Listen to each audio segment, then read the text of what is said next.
Sure. And champion, Please. Yeah, you know what? I saw him. I saw The Undertaker. I was sitting there behind the counter getting ready to sell this guy a crescent wrench and a 13mm socket for his Mazda Miata or whatever, and I saw him walk in. He picked up a case of brake cleaner and some rags or something, saying he had to clean up a mess or whatever. And I was like, all right, brother, give me your credit card. I took his credit card. I went to give it back to him, and he was gone. He was gone. I guess he went to get some color. I guess he went to clean up some color. Yeah. There's my shitty New York accent. Yeah, that was weird, but we'll get to that when we get to WWF Monday Night Raw, April 25th, 1994. That was so weird. I forgot to even write that in my notes. Just so blindsided by it.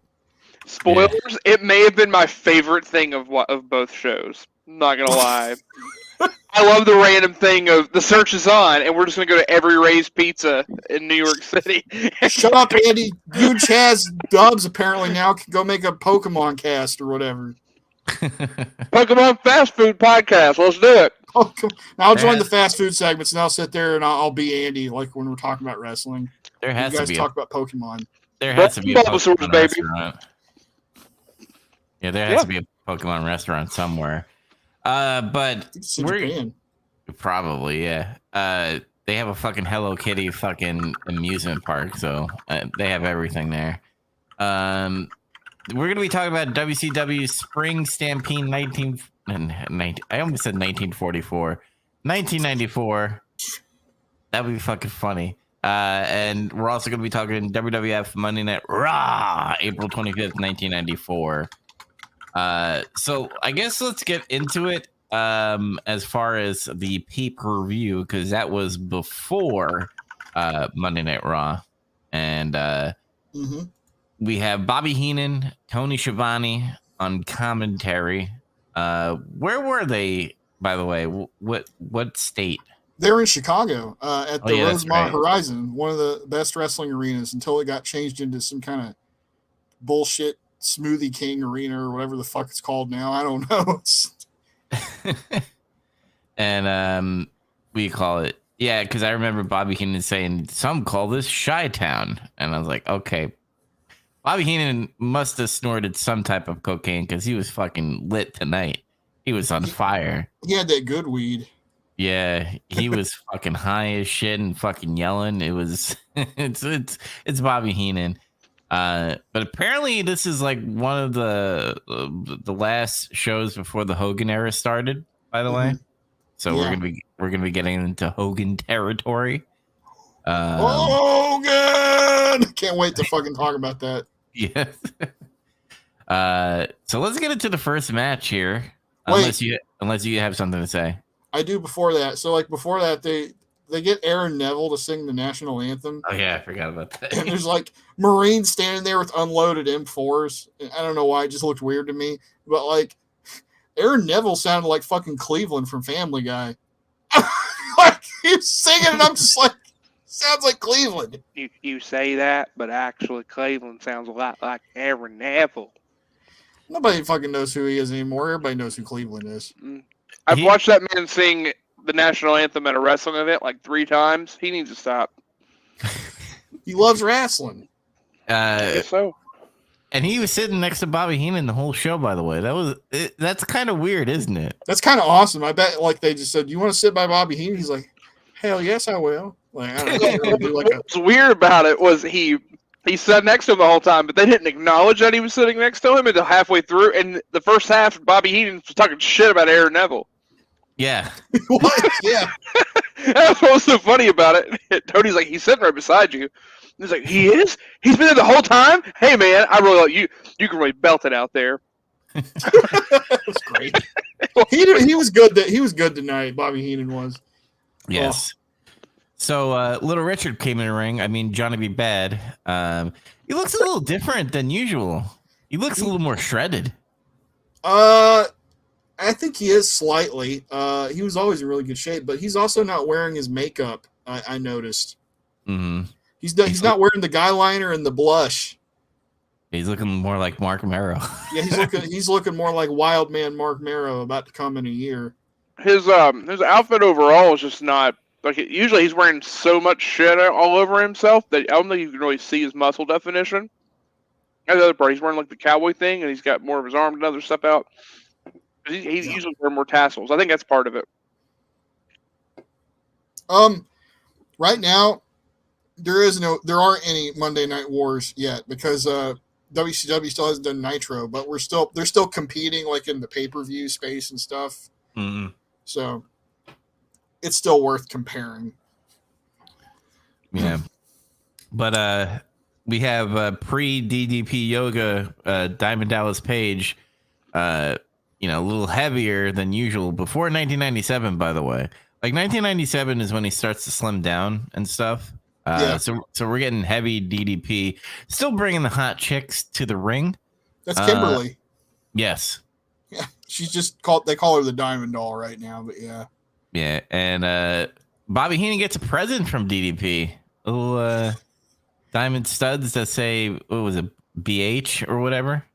Yeah, he put it on his coat. I didn't catch that when I was watching it. I just heard he got a present. But like I saw that and I didn't put both those things together for some reason. DDP's sunglasses were sick, by the way. Yes. I need sunglasses with diamond fucking tassels on them or some shit. Like that has to be something I can buy. Yeah, probably at like Party City or whatever. That's like Shawn Michaels' sunglasses he wore at WrestleMania 10, where it's got like the crosshair thing and it's like that you can flip them up or whatever. Mm-hmm. I bought a pair of those sunglasses because one time I was going to be Shawn Michaels for Halloween, and then it didn't happen. It just didn't happen. What did you become instead? What did I become? I don't remember. I think the shit got canceled, and I just didn't end up doing anything. but they're still somewhere. I have them. Are you saying you lost your smile? I lost my smile because plans got canceled. See, I didn't cancel the plans like Sean did. It wasn't my fault. Yep, that's what it was. So let's get into this match. I'll give my quick opinion, and then you can give your little play-by-play. It was a short, nice little match.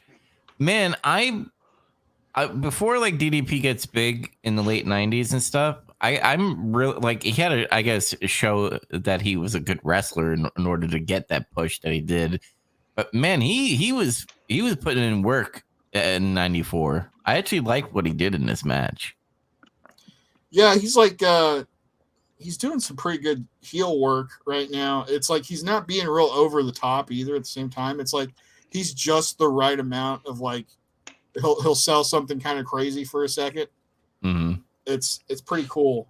But he did a good job here with Johnny B. Bad, who I don't know, typically I'm going to say it. I feel like he kind of pulled a decent match out of him.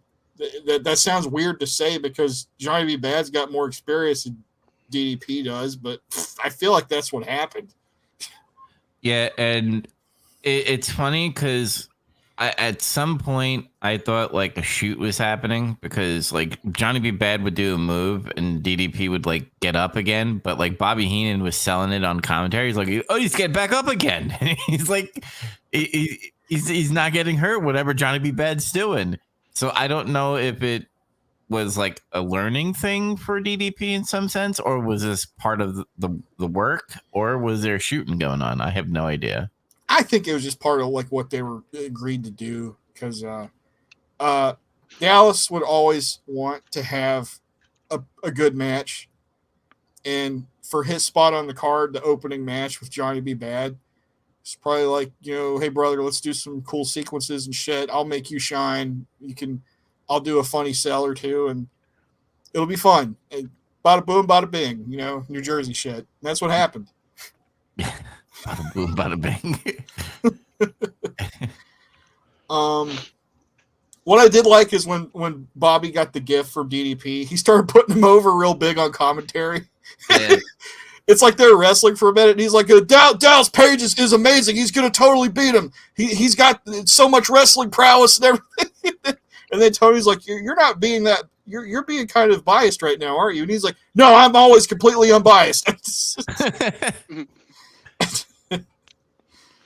But yeah, the way the match goes is like, trying to be bad out wrestles DDP for a while, and then they do this cool spot where like DDP picks up bad for in the air, like he's gonna do like a real high back suplex, but bad like reverses the momentum. They fall forward, and he does like a snap mirror shooting DDP across the ring almost. That's pretty sick. That was pretty cool. DDP breaks out his gut wrench gut buster. I'm pretty sure it's like the first time I've seen it. Oh yeah, this is when he says, "Do you know what he calls this move?" He says he's a gut buster. He's like, "No, you don't know. I know. I have the inside knowledge." What is it? And he's like, "It's called the stomach buster." And he's like, "That's what I said, the gut buster." He's like, "No, gut and stomach are two different words."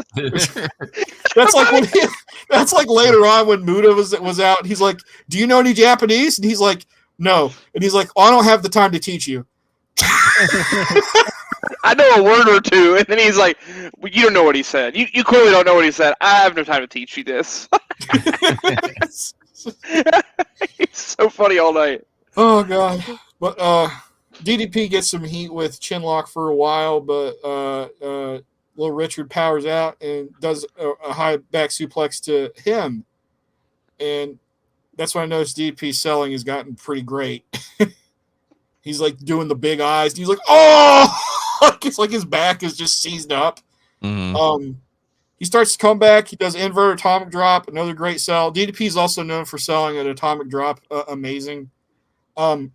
There's this epic one he does with a match like with Eddie Guerrero in like '96 or something, where like I think he jumped from the top rope like he was going to do an axe handle. And then Eddie just like kneels down, so he lands on his fucking knee with his nutsack.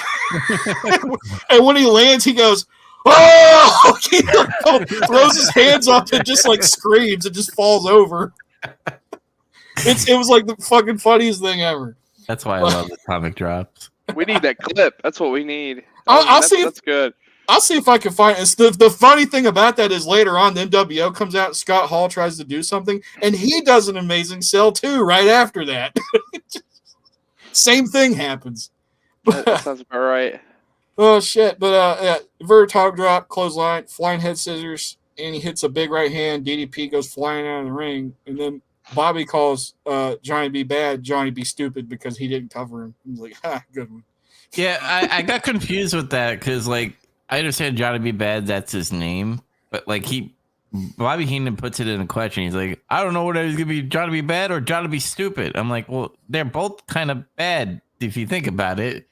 Because if he's bad, he's bad. If he's stupid, he's stupid. No, because you're bad back then, you know. Yeah, in the it was 80s, two D's. Yeah. Two in the D's. 90s, he's like, "I'm a bad man." That means like he's badass. He can fight you. Not that he sucks. Yeah. Some people say he sucks. No, Johnny been bad. I'd say it was refreshing seeing him in this match. I thought he looked a lot cleaner in this match. Again, I wonder how much of that's just working with Paige.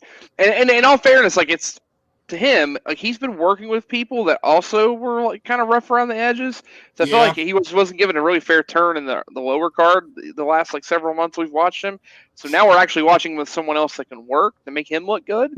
Mhm. So I think that's helped. Like he doesn't need to be the ring general in there. He needs someone else that is kind of leading. And it was pretty telling. Like even though, like you said, Johnny is the one that has more experience, Paige is actually the one controlling the pacing and like setting up the spots, which it's typical usually. If you're gonna be the one overselling, you set things up. So I don't know. I thought that the match went really well. The finish was a little weird because he had the whole thing where he fell out with the and then it seemed like he was going to have a count out. The Paige gets back in, but then the match kind of just abruptly ends because he brings him back in and in the middle of Bobby Heenan talking about everything, like, "Oh yeah, he's being an idiot. He should have pinned him before and not let him fall out of the ring. I don't know why he did that." But right in the middle of that, he just lands the move and pins him and wins. Yeah, the Kinda weird. Yeah, the finish was he dives over the ropes, like he does a dive to DDP outside, who was like recovering, and then Johnny B. Bad throws him back in the ring, and he hits that top rope sunset flip, and he pins him with it. Decent opener. DDP is getting better every time you see him right now. And also, I do want to say real quick, I think it sounds weird, like I said before, that DDP would maybe be getting a good match out of him. And yeah, I wasn't trying to say Johnny B. Bad actually sucks. I think he's okay. It's just, man, he got stuck in like a feud with Max Payne that sucked in '93 for like a long time. And it looked like, yeah, he had to wrestle a lot of people that were like not good, and you could tell he would get frustrated sometimes in the ring. Mm-hmm. that looked like that ended up looking like shit. Like he knew whatever they just did sucked, and he just looked mad. He just had that stank on him ever since the Max Payne feud. Yeah, it just sucked. I feel bad for him. I do too, because I always thought he was okay. Yeah. Especially knowing his legacy is that he's just going to go on later, fail out in WWE, and then lose his wife to Brock Lesnar. I knew it was coming, the Brock Lesnar thing. It's still so funny to me. We talked about last time, but it's still funny. The reason why I think it kind of makes sense that DDP is able to like do this with this small amount of experience in the ring anyway, because like he was a manager before for a few years, but his mentor is Jake Roberts, though, at this point. Like, Jake's not really wrestling anywhere on TV at the moment, but he's been living with Jake Roberts for a couple years now. So, like, he can, and that's what happened is DDP was like, he was like, bro, I want to learn, I want to be a wrestler. And he's like, of course, Jake's like, you can't fucking wrestle. You're like fucking 34. What are you thinking? And he wanted to do it bad enough. So then he started picking Jake's brain all the time about psychology and stuff. It almost makes me think there's still hope.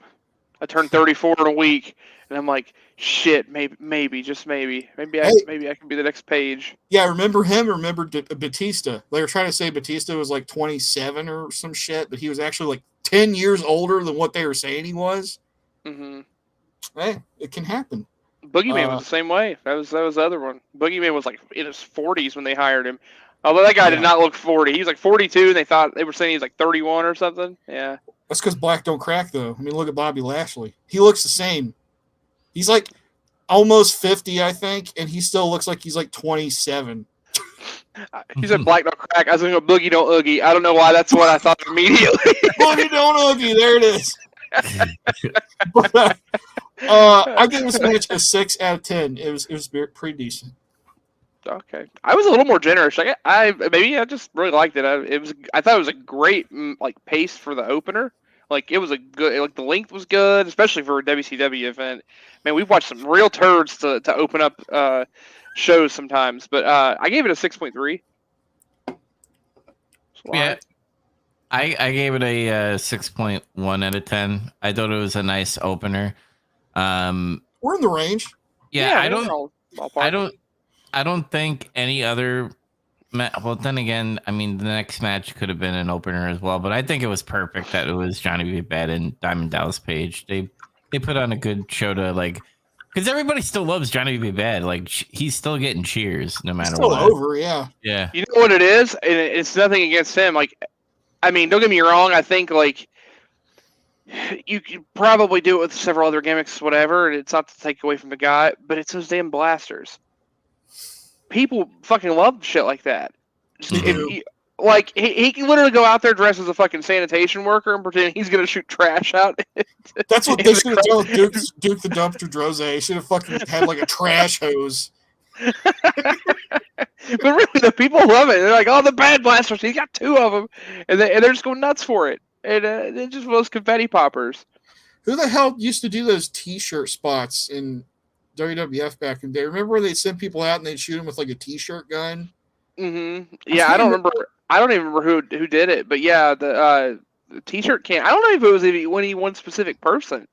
I think at one point it just became a thing because there's definitely like bits where Stone Cold did it too, and he's just like very like exactly what you'd expect Stone Cold to do when he has it. He's like he just does it and just throws the thing down and flips everybody off, and then just continues to walk through.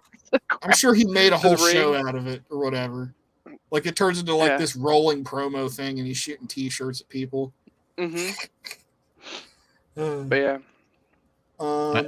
I've been trying to find the DDP fucking thing with Guerrero. I can't find it. I'm still looking for it. Oh, I will say this: you mentioned that the next match could have been an opener, but in general, I am just praying that we never start a card where the television title is on the line as an opener, at least from how they've treated it the last year, because every goddamn match is just it goes to time and there's a draw, or the match ends at the literal last second in some shitty way. That is such a mood killer for a first match, so that would suck. If I was in the crowd for that, I'd be pissed. If it was just Regal and Bryan in a regular match, it would be a great opener. Yes. Yeah, I'd much rather have a 15-minute match and them not like just cram the time limit down my throat and then use that as the finish because it's just a weak thing. It's repetitive. Even if they still ended it in some bullshit way where Regal stole it because Sir William did something, I'd be fine with that. As long as it was still really competitive and a good match, because the match was good, but we knew it was going to happen, right? Yes, I was like, oh, by the way, he's not Brian Pillman anymore. He's Flying Brian again. I noticed they're doing Vince-isms now. They're dropping people's last names and shit. It's like Flying Brian. I'm like, so no more Pillman, okay? Yeah, Flying Brian, and the star that's on his jacket or whatever looks like an 8-year-old drew it because it's not symmetric at all. It's all zigzagged and weird. And it has those little weird gimpy legs. They gave the fucking star CP or something. It's probably Brian Pillman Jr. fucking drawing his jacket and stuff. It looks like the stars on the knee pads for the Heavenly Bodies, but that's actually that accentuates their gimmick, if you ask me. Yeah. And by the way, they also do another thing, which they do bring it up in commentary, but with the Vinceism, they took out the Great Muda. And yeah, he's just Muda. Yeah, Vader's not Big Van Vader anymore. He's just Vader. That's fine, I guess. Yeah. That's what actually now you know what it makes a lot of sense. Now this is why they had to find a reason to get rid of the boss after they put so much emphasis on making him the boss. They had to find a way. You can't be the boss anymore. You're just boss, or so. I can't wait till he comes back. I'm just Ray Traylor now. He's gonna be Ray Traylor or Big Bubba Rogers again. One of the two. Yeah. Well, yeah.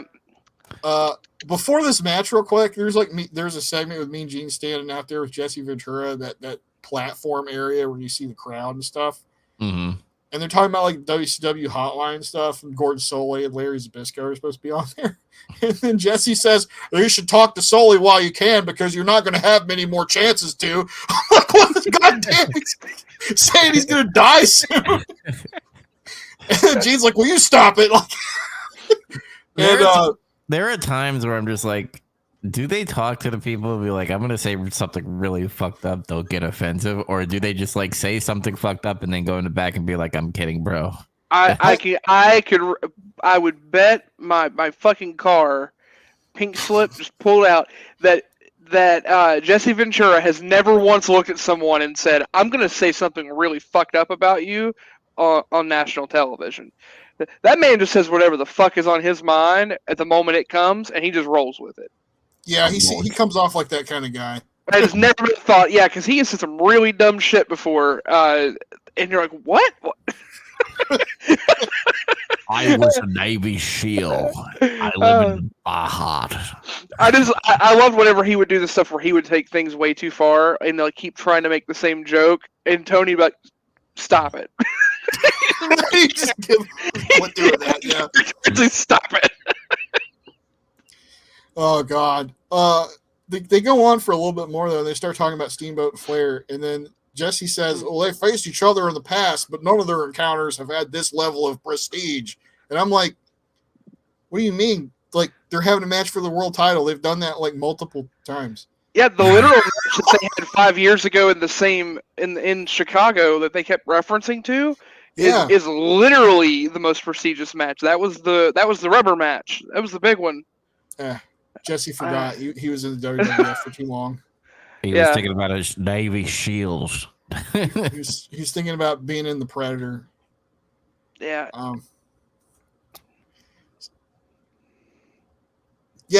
Ric Flair and Ricky Steamboat have a match in the main event on this Spring Stampede 94. It's at the end of the show though, so it's going to take a little bit before we get there. Yeah, you guys stick with us. We're going to talk about it. It's good stuff though. Now we got Flying Brian versus Lord Steven Regal with Sir William, and for the TV title, I guess. And like, this is weird because I noticed I was looking at Brian as he was coming out and stuff. I'm like, he's taking such a step back from like where he was at. It's like he's flying Brian, but it's not just that. It's like he's gone back to having a mullet, and he's shaved all of his facial hair, and he's clean cut again. And it's like he literally reverted back to the way he was before. Mm-hmm. And he is. I mean, I know we're not watching the TV, but like, he doesn't even do promos anymore, I think. It really feels like what's happened here is they're just trying to erase that he was in a tag team. Like, again, because Austin's moved on and is heel, and you get the U.S. title, which we'll talk about later.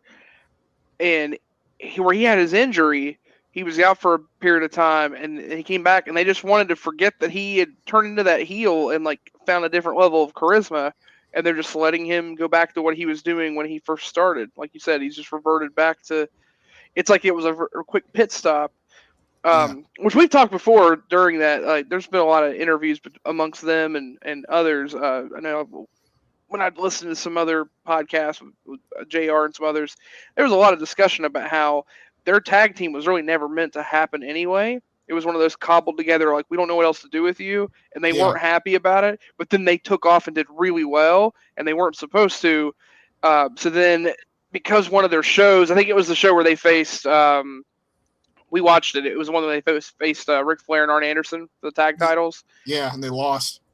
Yeah, they got blamed for the low turnout in the low pay-per-view buyout. And again, it had nothing to do with them, but they basically ended up taking the fall for it, and that kind of like just tainted things until he got hurt, and that was basically him getting hurt was their first chance for WCW to move on and cut ties. Yeah, and that's kind of where we're at. It kind of sucks. Which, I mean, I guess I know eventually what we're gonna get is gonna be really cool, but we're not quite there yet. That's another year or two. Yeah. It's kind of like what they did with Tommy from the Power Rangers when he became evil and shit. You just have like evil Tommy, now he's back to good Tommy. Oh, man. Yeah. Oh, that hurts. Yeah. So this match starts. It starts at a pretty fast pace, and he's like, Brian just opened him up on Regal, and he's not letting up on him, just punching him and stuff. And then, like I say, well, he reverted back to just flying Brian, but the way that he wrestles kind of hasn't changed a little. Like, it's like he's babyface now, but he's still like he's a bit vicious. He's a little too vicious and underhanded to be like a total babyface. It's like when John Cena gets aggressive and then Michael Cole has to go, we've never seen John Cena like this before. Yeah, we did. John Cena, when he was the Doctor of Thugonomics, he was an asshole heel. We've never seen it. Never seen it. Yep. Oh man, but he even starts attacking Regal's limbs. Like, he notices his legs fucked up, and he's like, he's working his arm. It's something happens during the match, and like Bobby goes silent on commentary for like 5 minutes or something, and you hear noises, you hear headset microphone noises constantly. He broke his headset. There's something happening. Like Tony's just doing commentary on his own. While that's going on, Regal kind of regains control a little bit, and this was a cool spot. Like, Regal hit the ropes, and Brian jumps in the air like he's going to do a leapfrog, and Regal catches him in midair and does Northern Lights suplex. It was like, that was pretty slick. Yeah. Yeah, it was really cool. He didn't got his headset working again. Yeah, he was like, I guess I kicked it or something. Like, he must have like accidentally yanked his cord out or whatever. Well, he was Tony was like, well, you should be sitting down. He's like, I gotta show respect to William Regal. His lordship, yeah. Yeah. There's this whole segment of the match where this just turns into like a submission hold like class, where like Regal just shows you like various ways to apply submission holds that are cool and different. Like, he does this weird thing where he grapevines Brian, and he like rolls forward, and he like shifts his weight, rolls over, puts him in an STF. I was like, whoa, that's kind of cool. And then, like, what he does, like, he puts Brian in like a surfboard chin lock. It's like not too far removed from Brian Danielson doing the Dragon Sleeper thing in the surfboard. Well, it makes sense, right? Flying Brian is fast and quick and agile, and William Regal. It's Steven Regal right now. It is Steven Regal, yeah, you're right. More Steven William Regal. Yeah, he, is very technical. He's very submissionable. I'll make that word up. Submissive. Submissive. And that's how you, like, slow him down. You put him in all those submissions. You beat a Dommy daddy, I guess, whatever. Yeah. I don't want to see any of those matches. First one to penetrate wins.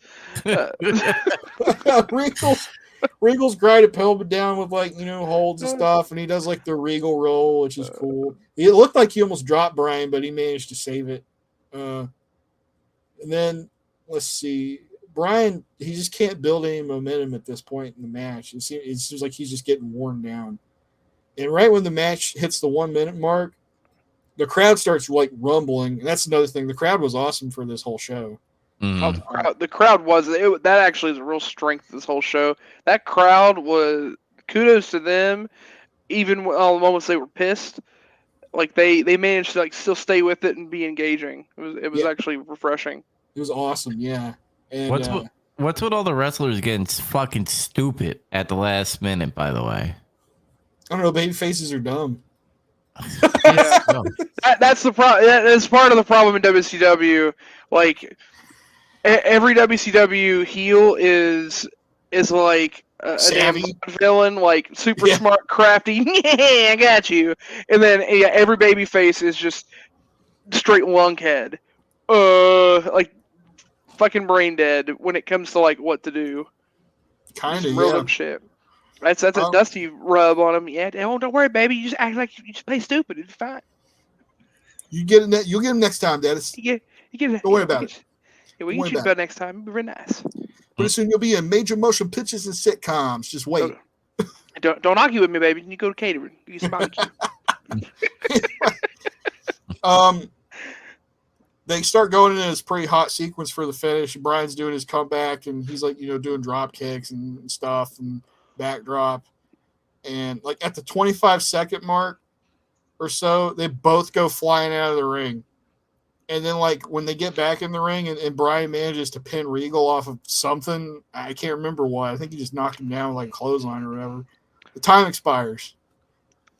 Yeah. Fuck. It almost felt like they botched that a little bit because they really very rushedly got in the ring when it was very evident there was no time to get a pin, and he just did a very basic thing to try to do it, and the ref was like, "Hey man, what are you doing? It's over." Mm-hmm. The ref just couldn't be bothered to get down to even count. He hits him with the shoulder and is like, "Hey, it's over. It's a draw." It's like he didn't hear the time expiring. Mm-hmm. Decent match, but the TV title booking gets tiresome. Yeah. And I wish there was something for Brian to do and not be flying Brian again. This is also hurting Regal a ton. I think so. Regal's doing these clinics and looks amazing in these matches, but like the whole point of wrestling, right? We're breaking some theory down for anyone that's listening. The entire point of wrestling is that we all know it's fake, right? And I say that in that word that's forbidden. Wrestling it's predetermined, scripted, but just like you watching a play, even if you know what's going to happen, or you're watching a movie where you may know what's going to happen, suspending someone's disbelief is the point. If I know what's going to happen, like for sure, and there's nothing there, and it's very predictable, it is boring as fuck to watch. Even when the wrestling's good, it's like, well, but I know what's going to happen. And that's what happened in this match. It's just, and that's what's happened in every TV match. Like, they are actually showing exactly what not to do with the TV title right now. And it really sucks for Regal. Yeah. That's not what wrestling's about, though. Wrestling's about how many moves you can do. Oh, that's true. How many people can pile together and you jump on them? You're right. It's like how many marshmallows you can fit in your mouth and say Fluffy Bunny? I got. I'll go into an aside for that after we rate this one real quick. But Sure. I gave us a 5.9 out of 10 because it was good. It's just it ended and it was a typical TV title match. It was pretty decent match. It could have been better if it wasn't a TV title match. I feel like, but Oh yeah. This is a match that could have been easily a 7. Like there was really good work, spots, really good near falls in the middle of this match. It just sucked the ending. Although it's funny too, it's like the grass is always greener, right? Because the ending of this match, even though it's been done over and over, man, it's better than some others on this card. But we'll get there. Dubs, what did you end up giving it? I gave it a 5.5 out of 10. Right off the bat, I was like, oh, I already know who's going to win. I was interested to see how they would do it at the end, but they did the same thing again. Because I don't mind if they do like some, since it's Dusty Baby, got to have a dusty finish. Like, I wouldn't mind if they would like do a pin and it gets so close that like he gets the 3 count, but the timer runs out. You know what I mean? yeah, Like it'd be like 3, 2, 1, and then 2, 3, the pin happens, or like, he's got a guy in a hold and he's like he's on the verge of tapping out, but the time expires, kind of thing. That's the classic. That's the classic Sting Flair from what Night of Champion or Champions. What was it, 87 or 88? They had like that 60-minute match or whatever, and he is getting ready to get him to tap in the Scorpion Deathlock, and time runs out right before he taps. That's like the perfect way to end a match like that in a draw when you're trying to sell those types of things and make everybody look good. But even here, if they did that though, they've already done this same bullshit thing where they've had the draw so many times. Like Regal just needs to either win clean or like really bully over someone in a heelish way and win quickly for it to be believable that a match can actually go 15 minutes and maybe someone else can win, or it can have something different. It's just so repetitive. yeah, and it's a shame because you having like I forgot who faced him last time, but it was a good match again, and then the ending happened. And then this one, great match, but the ending happened. And literally, I like a lot of people would be like, well, the match was fine, so like you got to give her credits too. And I'm like, no, fuck that. The ending is just boring. If I know what the ending is going to be, it's no point of me watching the match and being like, well, you did a fucking atomic drop and into a fucking suplex. That was amazing. Yeah, sure. But we all know where that's going to lead to. And it's kind of, if I have to use an analogy, it's like those people that like tell me to watch a show, be like, hey man, the first 10 episodes suck, but like when you get near the end, it gets really good. Like, no, fuck that. Like, no, so I think that what's weird at this is I've just determined that whatever booking meetings they happen to decide matches or they talk things out, it's always the same structure no matter what. They talk out a match and come up with like the minutia and the details, but the ending, they never actually talk about the very last minute. Every single one, they just slap a big bow on it, and that bow is a giant wet diarrhea fart, and they move on. Like, they do not know how to end matches for shit. And I ain't saying that, but like there's so many they find different ways. It's almost impressive how many different ways they screw it up. And they're sometimes they're really close to getting it. I know we're like kind of jumping ahead because we're talking just in general, but I mean, we've had so many that we've covered and reviewed. But I'm not gonna let it go because my gripe is there. My balls are gonna get itchier as we go into this episode. yeah. This was a 6.8 match until that ending. I reduced it to a 4.8. Oh, I'm giving this a 4.8 because I was that frustrated with this finish. Just because they just keep doing it. It's boring. It takes the wind out of it. Like I like if it's bad whenever I'm watching good wrestling, but then I don't have to bother with even watching the rest of it. I can go do something else and just listen to it in the background without watching and know what's going to happen. If that's what's happening, then they're not doing it right. And that's what happened. My squirrel brain could do that. That's not good. Mm-hmm. So it's fair. It's fair. Yep. Oh yeah, my thing aside was I saw a post on like cringy wrestling stuff a couple days ago or something. And somebody, I think they made a troll post, but they said Steve Austin is the greatest wrestler of all time. That's all I saw your post. Oh my god. And then like so many people were just like, he's not even that good of a wrestler. He did like 2 moves. They're just talking about how many moves he does. Oh my God, that's not what it's about. John Cena is 2.5 times the wrestler Steve Austin is. Somebody He did did say 5 moves. somebody did say John Cena actually, but no, that people kept equating being a wrestler with doing a lot of moves or being a guy like Bret Hart or Kurt Angle or even Chris Benoit, redacted. I like how you redacted it after you said his name. Yeah, AKA redacted. redacted. Yeah. But and it's like not that they're not wrestlers, but it's like that being like those guys doesn't make you a wrestler. They just wrestle a technician style. It's like it's an overall package. Everybody's a wrestler. Like you can, but it's a debate about how much they suck or not. It's all about work. Like if you put a good work in, like look at Dolph Ziggler. Like yeah, he's been like shitty booked for a while, but like people still love working with him because he makes the other guy look really good. He'll get a good match out of about anybody. The problem is like almost nobody cares about him anymore. Yeah. But Yeah. like that's the other thing. They're talking about he's not a good worker, and they still think like that means moves. And it's like that's not what being a worker means. Being a worker is like working the crowd, literally manipulating them. That is literally just the wrestling equivalent of what we were talking about in our chat about Pokemon cards and market manipulation. Yeah. That is a bunch of dumbass people that are just throwing out like terms they hear on the internet and just using that term and how they're doing that. This is what they're doing. It's just people saying he's a good worker. He's a good worker. They don't know what the fuck that means. They don't know what it actually means. They're actually being worked as they're watching it. If you don't like somebody, like and you're mad, like oh they do this, that's the point. You're not supposed to like them. Or if you like gauging whether someone's good or bad is going to be entirely subjective one way or the other, but there might be a certain way they're supposed to make you feel, and that's intentional. And that means they're doing their job. Like a good person, I think good for that, and I'll defend it. I'll die on this hill. Baron Corbin's a really underrated wrestler. He gets under so many people's skin, and they really haven't really used him super well more recently. Like I think more of it's just he's not been on TV as much. But for the longest time, he was finding just the easiest little ways to get under people's skin, and people would like talk online. I wish they'd fire him and get rid of him. He sucks. He's terrible. He's not a good wrestler. He's actually a great worker. He sells really well, and again, he knows exactly what he's supposed to do to get under people's skin. How is that not the definition of a great wrestler? That's exactly what he's supposed to do, right? Yeah. Too many goobers on the internet just think that means moves. You're right. Right? It's like stupid. Hulk Hogan's one of the greatest workers of all time, but they think, oh, because he only does 5 moves, brother, he's bad. Yeah. Yep.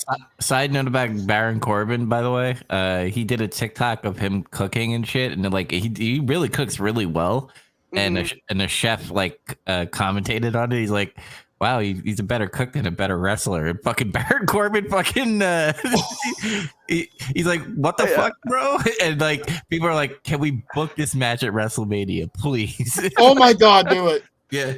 You know, my favorite. I was gonna say my favorite thing he ever did was that stint he had where he was homeless.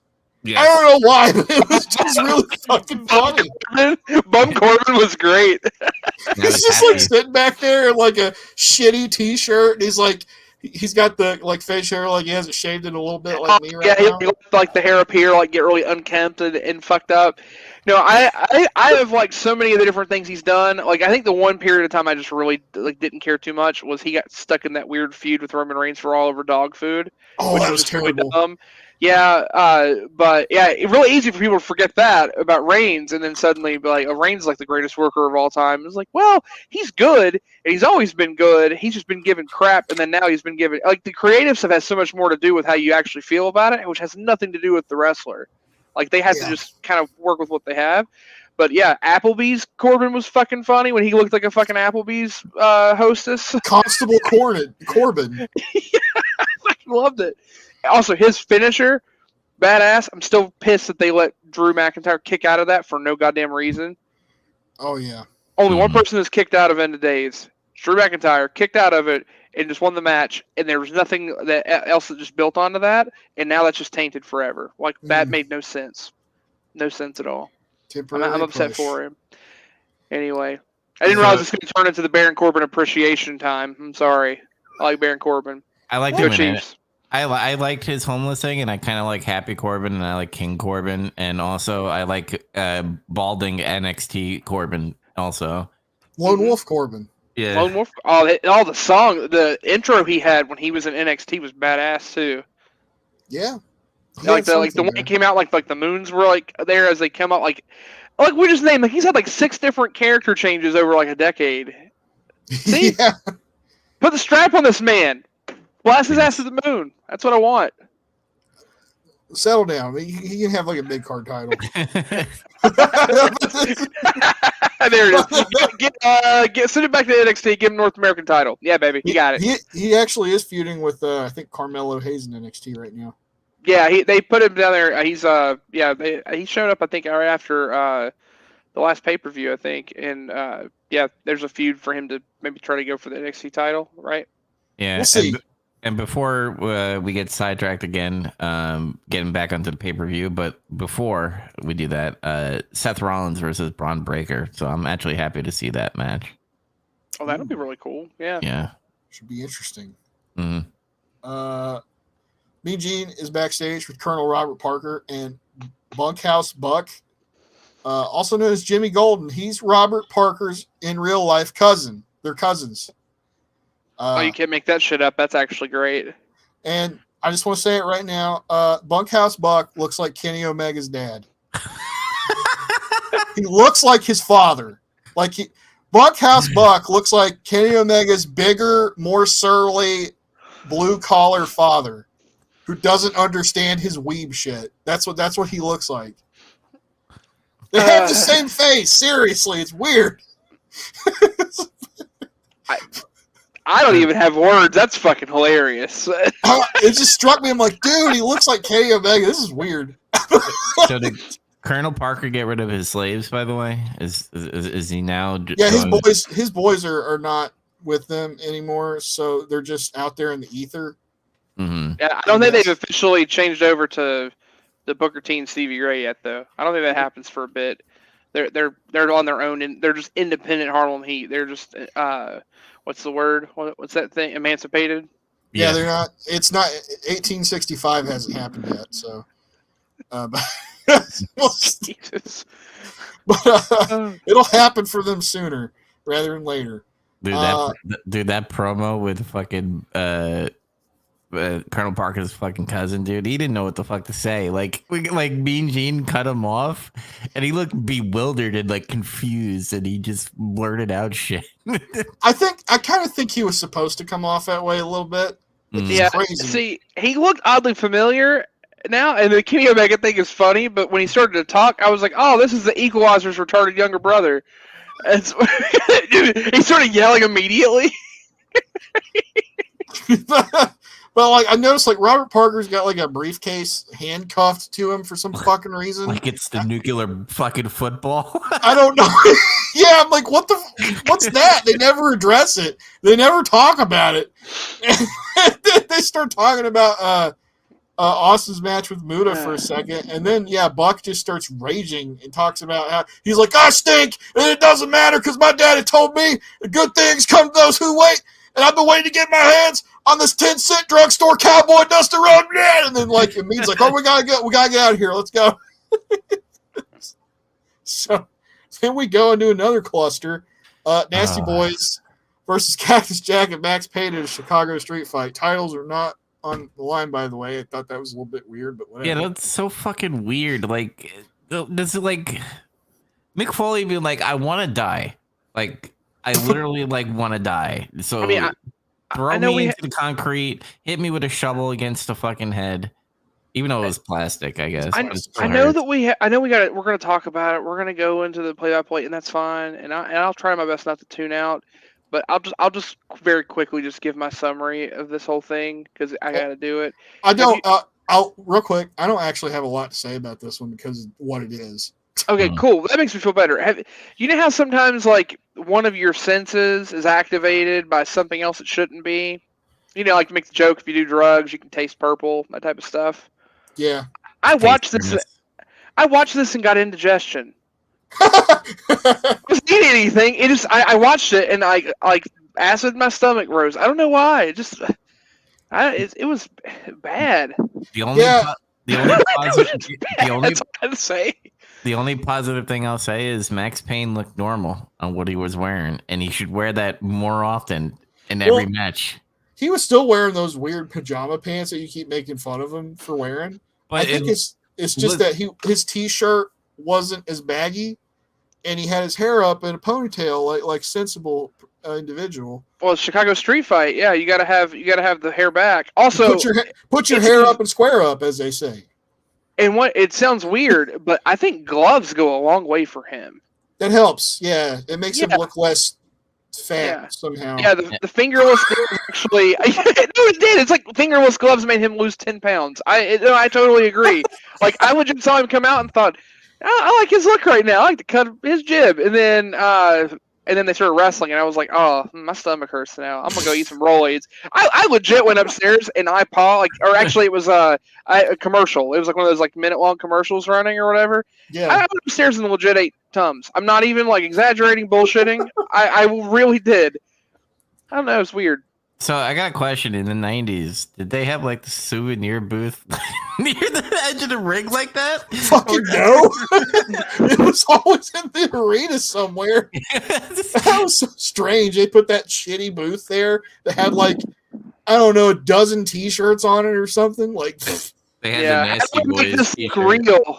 Let's put something we never fucking put out that makes no goddamn sense because no one else in the crowd can get to it. Yeah, they can go through that. That'll look real. They put like should just been a fucking table there with like a fucking one of those tablecloths on it or something. Well, what's funny is they put the souvenir booth and then they put those two empty tables there. Like, like another booth is gonna come in and like post up like it's Comic-Con and shit. Yeah, it was strange, just fake. And the more and more we keep watching the Nasty Boys, the more and more they look like those like weird like jobber bully kids from the Power Rangers show, the original. Bulk and Skull. They look like Bulk and Skull, except both of them want to be Bulk. Yes. I like them now. Bulk. I actually like them now, though. What, the Nasty Boys or Bulk and Skull? I always like Bulk and Skull, but the Nasties have grown on me. I was calling them Bebop and Rocksteady for a long time, and I still do lovingly. But yeah, they earn the right to get their names. But in this match is a different story. Yeah. My favorite part where I busted out laughing is one of the Nasty Boys. I don't know who it was, but he set it up Mick Foley for a move. They're too fat and a table broke. That was Knobs. Yeah, that was Knobs. Knobs is the blonde one. Sags is the blonde ball. Yeah, black. Yeah, but this is okay. So Missy Hyatt's not here. That's disappointing. Yes. I really think they probably could have used her in this a little bit. Mm-hmm. Boob slashing. Yeah, or just being a bitch and just fucking with the baby faces. Mm-hmm. This was just a clusterfuck brawl. It was four fat guys fighting each other. That's what it was. That's 100% what it was. You want to watch four Peter Griffins beat each other up. It kind of was, and then like it was basically an ECW brawl on a budget with more cameras. Yes. And like you could at least follow most of this chaos because of that. There was a cool spot where Cactus suplexed the table onto Sags. They trade places at some point. Knobs and Sags do. But that was pretty cool. I didn't expect to see that. The finish, there's no play-by-play because it's just you cut, you see punching, you cut, you see a move, you cut. You can't really play-by-play that. But you can follow it at least, unlike ECW. Finish with Sags, backdrop Cactus off of the ramp out onto the concrete floor. Dude. And I was like, oh my God, why did he fucking agree to do that? And then he hit Cactus in the face. Unprotected, he fucking just hit him right in the fucking face with a plastic snow shovel. It was plastic, but still. Like, still hurts. He said, yeah, hit me in the face with a shovel for the end. He will Nicky his ass. God, yes. And his was like, hey. Sorry, I can't help myself. What's with like I know we get to a certain point where they just start smacking each other with the chairs on the head in the late 90s. But like in the early 90s, they like hit each other at the end where the legs are with the chair. Like either I think Sags did it where he hit Mick Foley with the chair with the legs, and I'm just like, what the fuck? I don't know. My theory is I think depending on what territory you work in and what your spot was on the card, you were like a lot less likely to handle weapons and shit. Mm-hmm. And so, like I was saying, depending on what territory it is, there would be more or less weapon usage. So, like in the case of the WWF, I very rarely, I think guys would use like a chair on you or something. And I think in the AWA was known for being pretty dry. And so there was probably no fucking weapon usage there. Tennessee was kind of known for that kind of shit, actually. So I don't know. Depending on where they came from, where a lot of these guys came from, they probably didn't get that much experience swinging chairs. Gotcha. Yeah, I know that there's also the fact that some chairs are gimmicked. So that is one reason why maybe the legs would be that way, because you can actually have a chair that's a chair, but the legs could be plastic, or you like the cheap wood or something else that doesn't hurt as much. It's not the actual metal. So that could be it. And the reason I know that is because I've actually watched. I can't remember what it was. I think it was Jake Roberts that was talking about it, but whoever it was talking about how they were used to that, and someone thought they were using a chair that was gimmicked, and it was not gimmicked, and they were using a metal chair, and they fucked somebody up with one of those legs. Those legs can have like the sharp edges, and they like cut the shit out of someone's neck when they hit him like that. Oh, shit. Yeah, so yeah, it's kind of funny. It's probably a mix of both, I guess. It's probably more like, okay, maybe they've heard this or that, or someone says, oh yeah, you can do it this way, but they don't know like the trick of that trade particularly is because this in this territory we gimmick this piece of it so it doesn't hurt. So then they go and use real shit like that, and it hurts a lot more. So it is strange though. Either way. Yeah. So I guess my thoughts that ending this is I guess this feud's over, right? Like, I hope the fucking babyfaces lost every important match against them. And they had no excuses here. Nobody cheated. They just fucking beat them in a street fight. The heels won every match.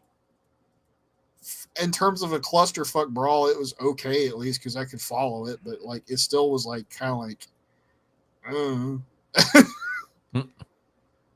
give us a 4.9 out of 10. I gave this a 4.5 out of 10. Mainly because I watched it, I laughed at certain points, and I just did not give a fuck. I was just like, I get like they're trying to like show like Max Payne and Mick Foley are just fucking unhinged and just want to fucking do violence and stuff, but like it's overused at its point, and I'm just like tired of it. So 4.7. Yeah, I gave it a 4.4. You actually hit a lot of the same points I had, Dubs. Just uninterested throughout. The moment that I realized this was a match on the card, I was like, oh, I gotta watch this again. And they didn't do anything to actually help Cactus Jack and Max Payne's characters. Again, they looked better when they were actually trying to wrestle. So moving to this whole unhinged thing doesn't work either, because it's not like they're violent, like, oh, they're going to inflict a bunch of stuff. They're like that kid that's in the cafeteria that's like, hey, if you give him $5, he'll eat a cockroach. Like, that's what we're watching. Basically, we're watching two of those kids get their shit beat out of them, and that's it. And I just really don't care. My balls always itch when I watch the Nasty Boys. Like, in some weird way, they help me, like, reach puberty a little faster.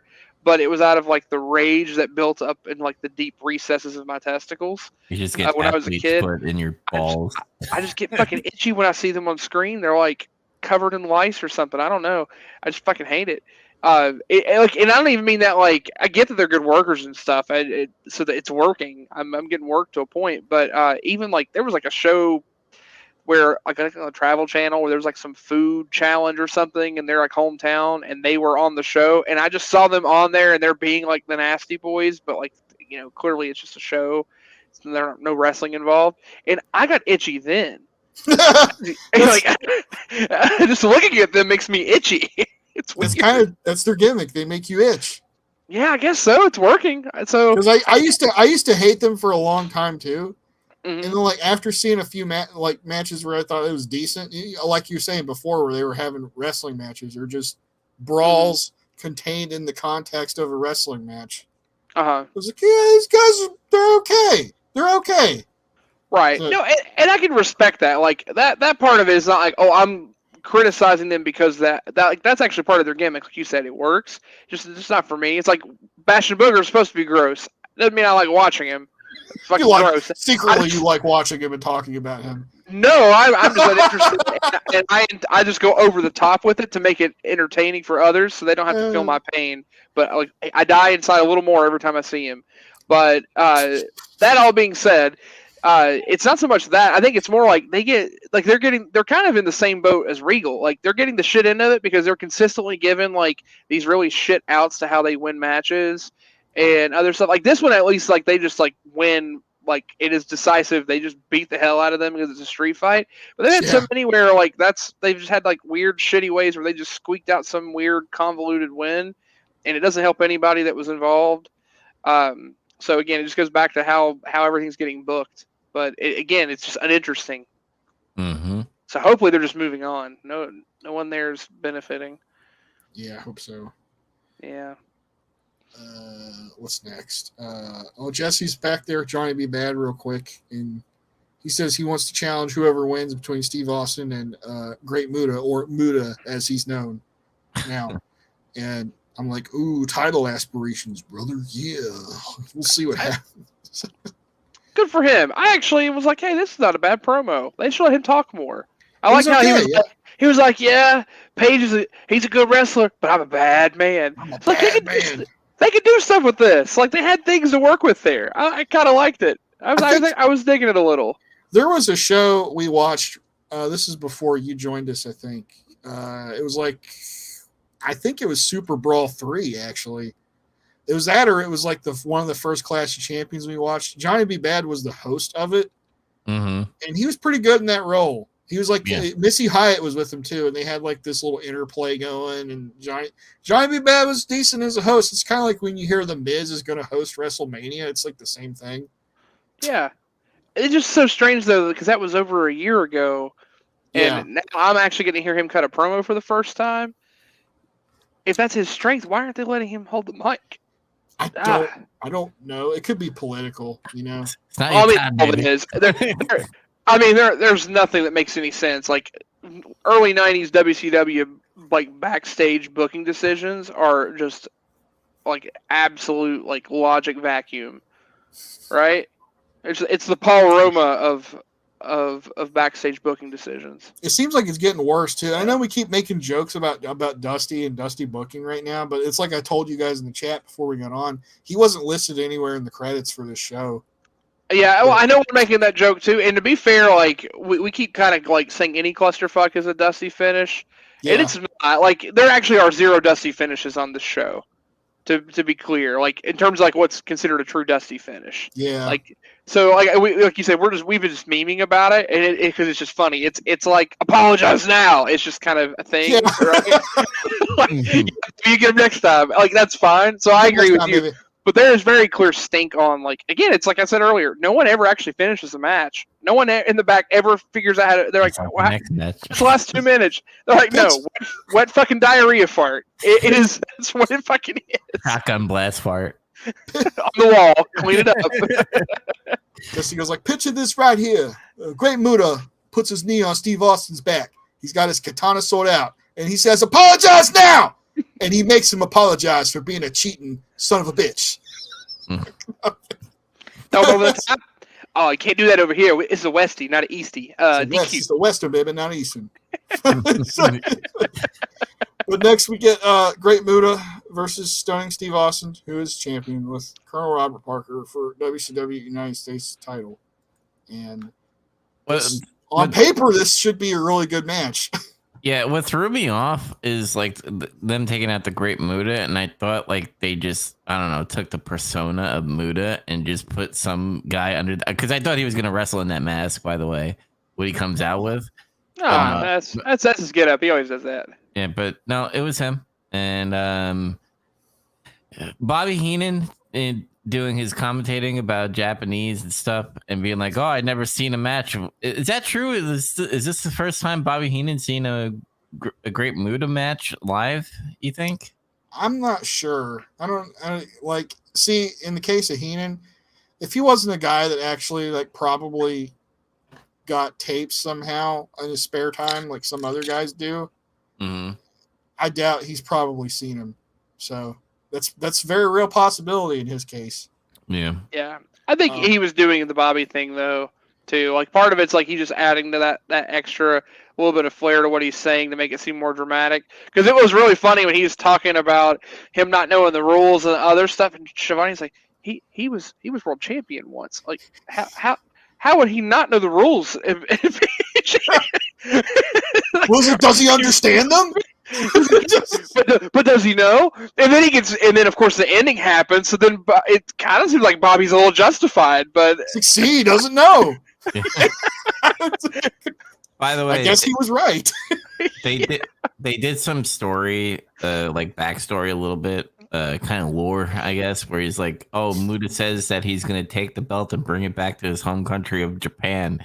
I'm like, wait a second, he's taking United States. Like, then again, like that's what Americans do in New Japan. They take the United States champion and defend it everywhere and stuff. But like, yeah, or some gaijin fucker comes over and wins their world title and they have it. Yeah. So like, I just thought it was funny. Like that was like a talking point. And I think Bobby Heenan. I wish Bobby Heenan said, "Well, that would be an act of war." Like I would have been like, I think if he was in the booth with Monsoon, he would have said that. But yeah, it was like, you know what? I will contact the Clintons right now. Which he made some comment like that. He made some Hillary Clinton comment again. It's funny. Yeah. But see, the first part of this match is them feeling each other out for a bit. Muta's real over with the crowd here. They know who he is. And there's some back and forth, countering holds and whatnot. And then Austin does big back suplex to Muta, but Muta gets out of the side headlock takeover he's got on. He does his own suplex to Austin. Then he does the shining elbow drop. That crazy fucking elbow drop. Does he have the best on the ground elbow drop ever? I think so. It's so fucking powerful, dude. Like, I don't know if anybody else that does. The only one I feel like, and it's way different, is Vader. Because when that motherfucker elbow drops you, you believe it. That's true. It's like, oh my God, especially if he does it to Ric Flair. God damn. Maybe Lex Luger with his screaming like, sound. What's that sound like, Zach? By the way, what's Ric Flair's scream sound like? So he'll like, Vader will go, you just see that massive frame come down, and then he goes, ah! Ah! Ah! It's like he screams for God in pain on the ground. He does it later, by the way. And then Luger, like Dove mentioned the Luger elbow drop, which is like honorary because the leaping, screaming elbow drop. His screaming, his like the thrusters from his scream is put into mock. Fucking Andrew. The Vernier's like Mobile Suit Gundam. It's like it propels him in the air and he does an elbow drop. He puts that elbow into fucking Mach 2, man. Oh man. Muta doesn't even do that shit. It's like he's very measured in all of his movements.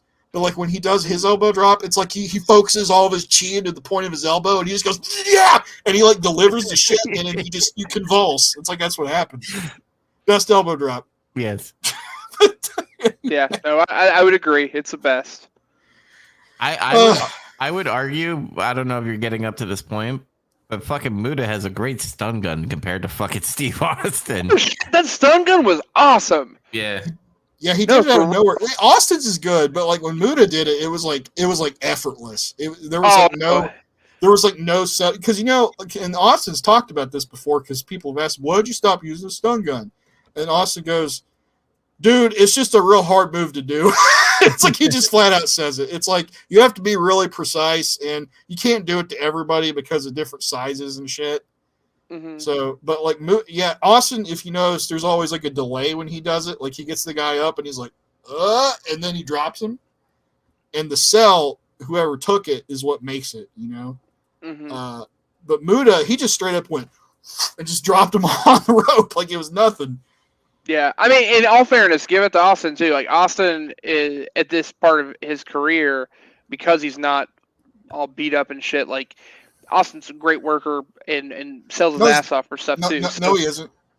He's not a good wrestler. Oh yeah, sorry, only 2 moves. Well, he had a couple more moves, so maybe he is a good wrestler in this year. Yeah, before he broke his fucking neck. We'll get into that. But really though, like he's great at selling. So I think that's part of it. But oh man, it came out of nowhere and it was so smooth. I can't remember which one. I think it was Shivani that popped for it, right? Was it? Yeah. Was that, yeah. He was like, he did the stun gun. Like he freaked out. Like it's oh shit. Good. He sold it really well, so I thought that was pretty cool. But yeah. Yeah, Austin's just an worker. Somebody actually said that. He's like, stunning Steve Austin, Stone Cold Steve Austin, no, not really. I'm like, what the fuck? Oh my god, yeah. Do they watch WrestleMania? Like when he faced The Rock all 3 times, he fucking worked his ass off. Go fuck yourself, you fucking. I almost said a gamer word. Gamer word. You almost I don't blame you. It's kind of blasphemous, really. It's like really weird. It's like that's what I said though. I don't know what you guys watch wrestling for, but sounds like a lot of y'all missed the point. Brett versus fucking Stone Cold. Fuck off. Like, come on. That was all Bret Hart. It had nothing to do with Steve Austin. I can't even say that without laughing. Anyway, Muta goes to he's continuing to out wrestle Austin. It's like he can't get an edge or anything. Muta goes to bounce off the ropes, and then Parker grabs his feet. And then Austin knees him in the back, and that sends Muta outside. And then Parker goes over with his handkerchief and starts choking him with it. And then Bobby's like, he's wiping the drool off of his chin. Or some shit. It's like, oh, he's giving him a helping hand, like Tony's talking. He's like, yeah, you wouldn't believe the generosity of this man. Just like, now Austin's got advantage. He's grinding Muta down. He does an abdominal stretch. Remember those? Yeah. Muta eventually hip tosses him out of it and begins his comeback. He does some punches. He does that jumping Sobat kick that's like fucking awesome. Suplex, backdrop, and then Muta goes to top. He goes to top rope to do something and he misses or something. And Austin puts him in some kind of like leg hold. But I think there was like a miscommunication. Like he was supposed to put on like some kind of like he was rolling through, and it's like he couldn't put it together for a second, and then they just said fuck it and got out of the hole. And that's when Muta does the stun gun. Then Muta does his handspring corner elbow thing that like everybody does, and nobody does it as good as he did. So it's like weird. People should stop doing that move. It's like the frog splash. It's like, let me pay homage to this person I loved growing up by doing their move not as good as they did. Yeah. Only a few people do it well. Like I like Kevin Owens. Part of that is because he's just like a fat guy, so it helps. It is. Well, and the whole thing is nobody wants to hear this either because, don't get me wrong, Eddie Guerrero was one of my favorite wrestlers ever, but he didn't even have the best frog splash when he was alive. No, it was like okay. RVD's was like a million times better. RVD's frog splash is hands down the best frog splash at that time. The only frog splash that even right now, like I would say, there's only one that probably contends, and it's who's the dude from Street Profits? Montez Ford. Montez Ford from the heavens is a fucking sick move. That guy frog splash, crazy high. Yeah, his is great. But yeah, it's just like that. So, but I know what you're talking about. People do that all the time, and they do a really lazy, like they go really hard on the handspring, and they come in and go, eh. Or like girls do it, and because they can do like handsprings. Some of them can do it, some of them can't. Yeah. You got to commit that elbow though. You can't just like glove tap it. Yeah, Break that fucking nose if you're gonna get in there. They also had to do the face crusher. Like Muta would sometimes hit the elbow and then he'd grab your face and do that, like that shaky shit and fucking drive your face into the mat. It's little things. But anyway, also Sasha Banks frog splash sucks. Just want to throw that out there. Anyway, Yep. she learned hers from Snoop. It's more like a tadpole splash because she's so small. You ever see the Snoop Dogg's frog splash? Oh, the shoot frog splash, yeah. Yeah, when he like did it in AEW, and he looks like a child with polio that got up there and got stuck, and they were like, "Get down!" Someone cattle prodded him and he fell. That's pretty good. Where's the fucking lie? That's what it looks like. No lie. Someone get that man some protein. Jesus Christ, he's so fucking lean. All right, He needs to sorry. do some steroids. He needs juice. Anyway, Muta hits the top rope Frankensteiner, which pops the crowd real big, and I think at that point, like Nobody's seen it you don't really see that move in America at all, unless you watch WWF, I guess. I'm trying to think if anybody even did it there. Like the only guy that could is probably Kid. I mean, Sean could probably do it. I'm saying, but I don't even recall seeing them do it. But Muta's like soaking in the crowd's energy and shit, and then Colonel Parker tries to stop him, and then Muta just kicks him off the fucking apron. And then Austin tries to do something to him. He like charges Muta when that happens. And then Muta's backdrops him out of the ring like effortlessly. He's just like, and he just goes flying over the ropes. And then Nick Patrick's like, nope, ring the bell. He's disqualified. And I'm like, what? God damn it. I was not happy with this. Now, No, me either. Remind me, because we didn't talk about it, but it's relevant now, so we got to keep account. Haven't we already had one over the top? Well, didn't in the Regal Bryan match, didn't one of them go over the top because of the other's actions? I think Bryan clotheslined Regal over the rope at some point. Yeah. Yeah. I was pretty sure. I think it's the only time it happens that I remembered. DDP didn't go over the rope in his match. He fell through the middle. He got punched and fell through the middle. So I didn't. Right, and the Nasty Boys, that slop. That was a street fight. Ropes, yeah, that ropes. Well, yeah, it didn't matter anyway. But the ropes, I don't think there was anything. But yeah, I was pretty sure Regal and Bryan. I'm pretty sure it happens once. And there's at least after I saw this, I was like, how many more times does it happen? I think it's at least twice.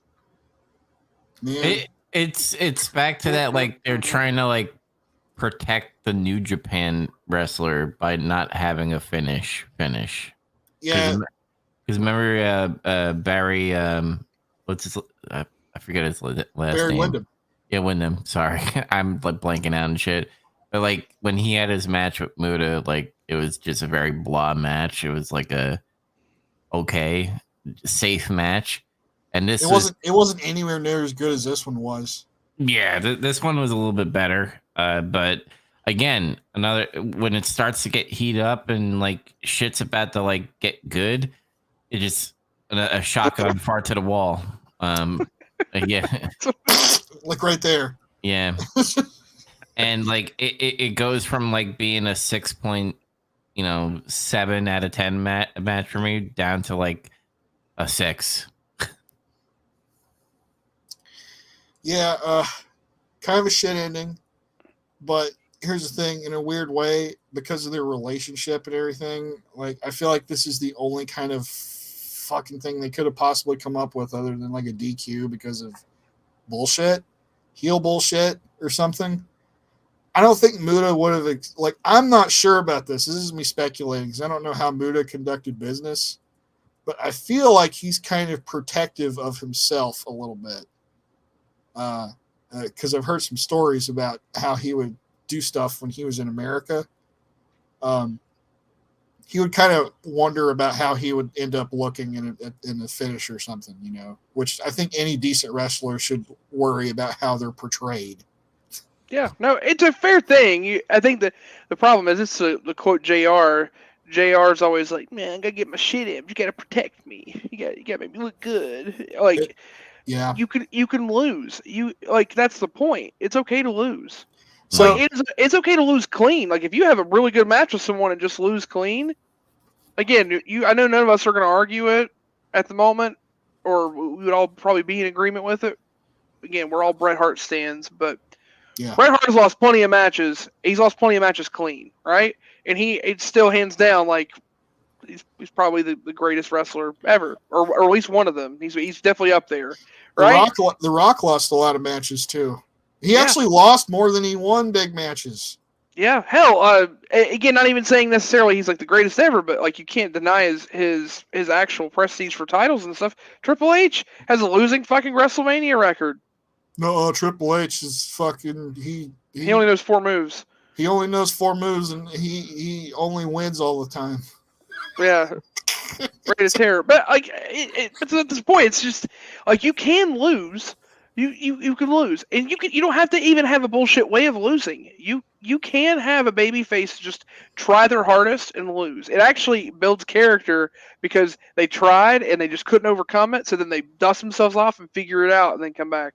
That's fucking life. Make it relatable. You don't always have to have the weird bullshit finish for it. And the same thing in this, like it just made Muda look dumb, like he didn't understand the rules. In the context of like the announcement thing, like it actually looks really fucking dumb because Bobby's actively saying, well, he doesn't understand our rules. And for a second, Bobby sounds kind of racist, and then he's right. Bobby set up the finish. I like to think, I have no idea if this is true or not. I like to think he knew the finish, and he just kind of put that there. He slid it there. Does he even understand the rules? Apparently not. I hope so, but the problem is that that's only for us watching. That didn't do anything for the people that were there, which is, again, thankfully this crowd was very forgiving despite they booed a lot at the end of each match. Like that's something I paid attention to. There are only 2 matches where they pop at the end. Every other match they boo pretty loudly at the end of the matches, but they like get themselves corralled back together and say, "No, the next one will be good. It'll work." But yeah, I agree with Dubs though. This was for me like easily a high 6 to even a 7 out of 10 match until you get to that finish, and then it's just sloppy fart. It's not as bad as the Regal one because it's not been super repetitive, and this one's more one of those things that you have to see how the end of the card's going to be before it's unforgivable, because unless you're really paying attention to actually look for it, we don't know how many over-the-top rope spots and stuff have happened yet and all that. But then you add that in, it's like, oh, well, come on. You didn't do the same thing there. That's bullshit. So I marked it down to a 5.6. Oh, okay. But I had it marked as a 7.2 in terms of a wrestling match. Like, that stun gun was kick-ass. I marked for that stun gun just as much as Tony Schiavone. I did too. It was a cool-ass spot. There were a couple of really cool-ass spots. Muda was a great wrestler. Yeah. And fucking, I need Robert Parker to go away. I need fucking early 90s racist-ass fucking Doug Dimmadome to go away. I can't fucking deal with him anymore. He comes out for 2 or 3 matches. God, he is a pain in the ass. He's all over the TV for like the next 2 years for them. Oh, god damn. And I know, and it's... And I'm not being worked. I'm not. It's not the whole. Oh, I hate him. Work. Like no, he's uninteresting. Again, it's not the. Oh, I want to boo him. I want to see him get punched. Yeah, that'd be fine. No, I want to turn my TV off, but I have to watch it because we're reviewing it.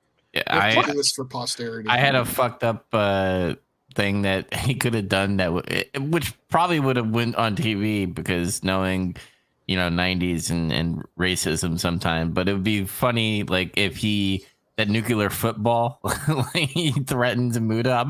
I'm gonna nuke your country. You remember Hiroshima? It's gonna happen again. That's fucking awful. Yeah. Oh, it was funny. What'd you give this match?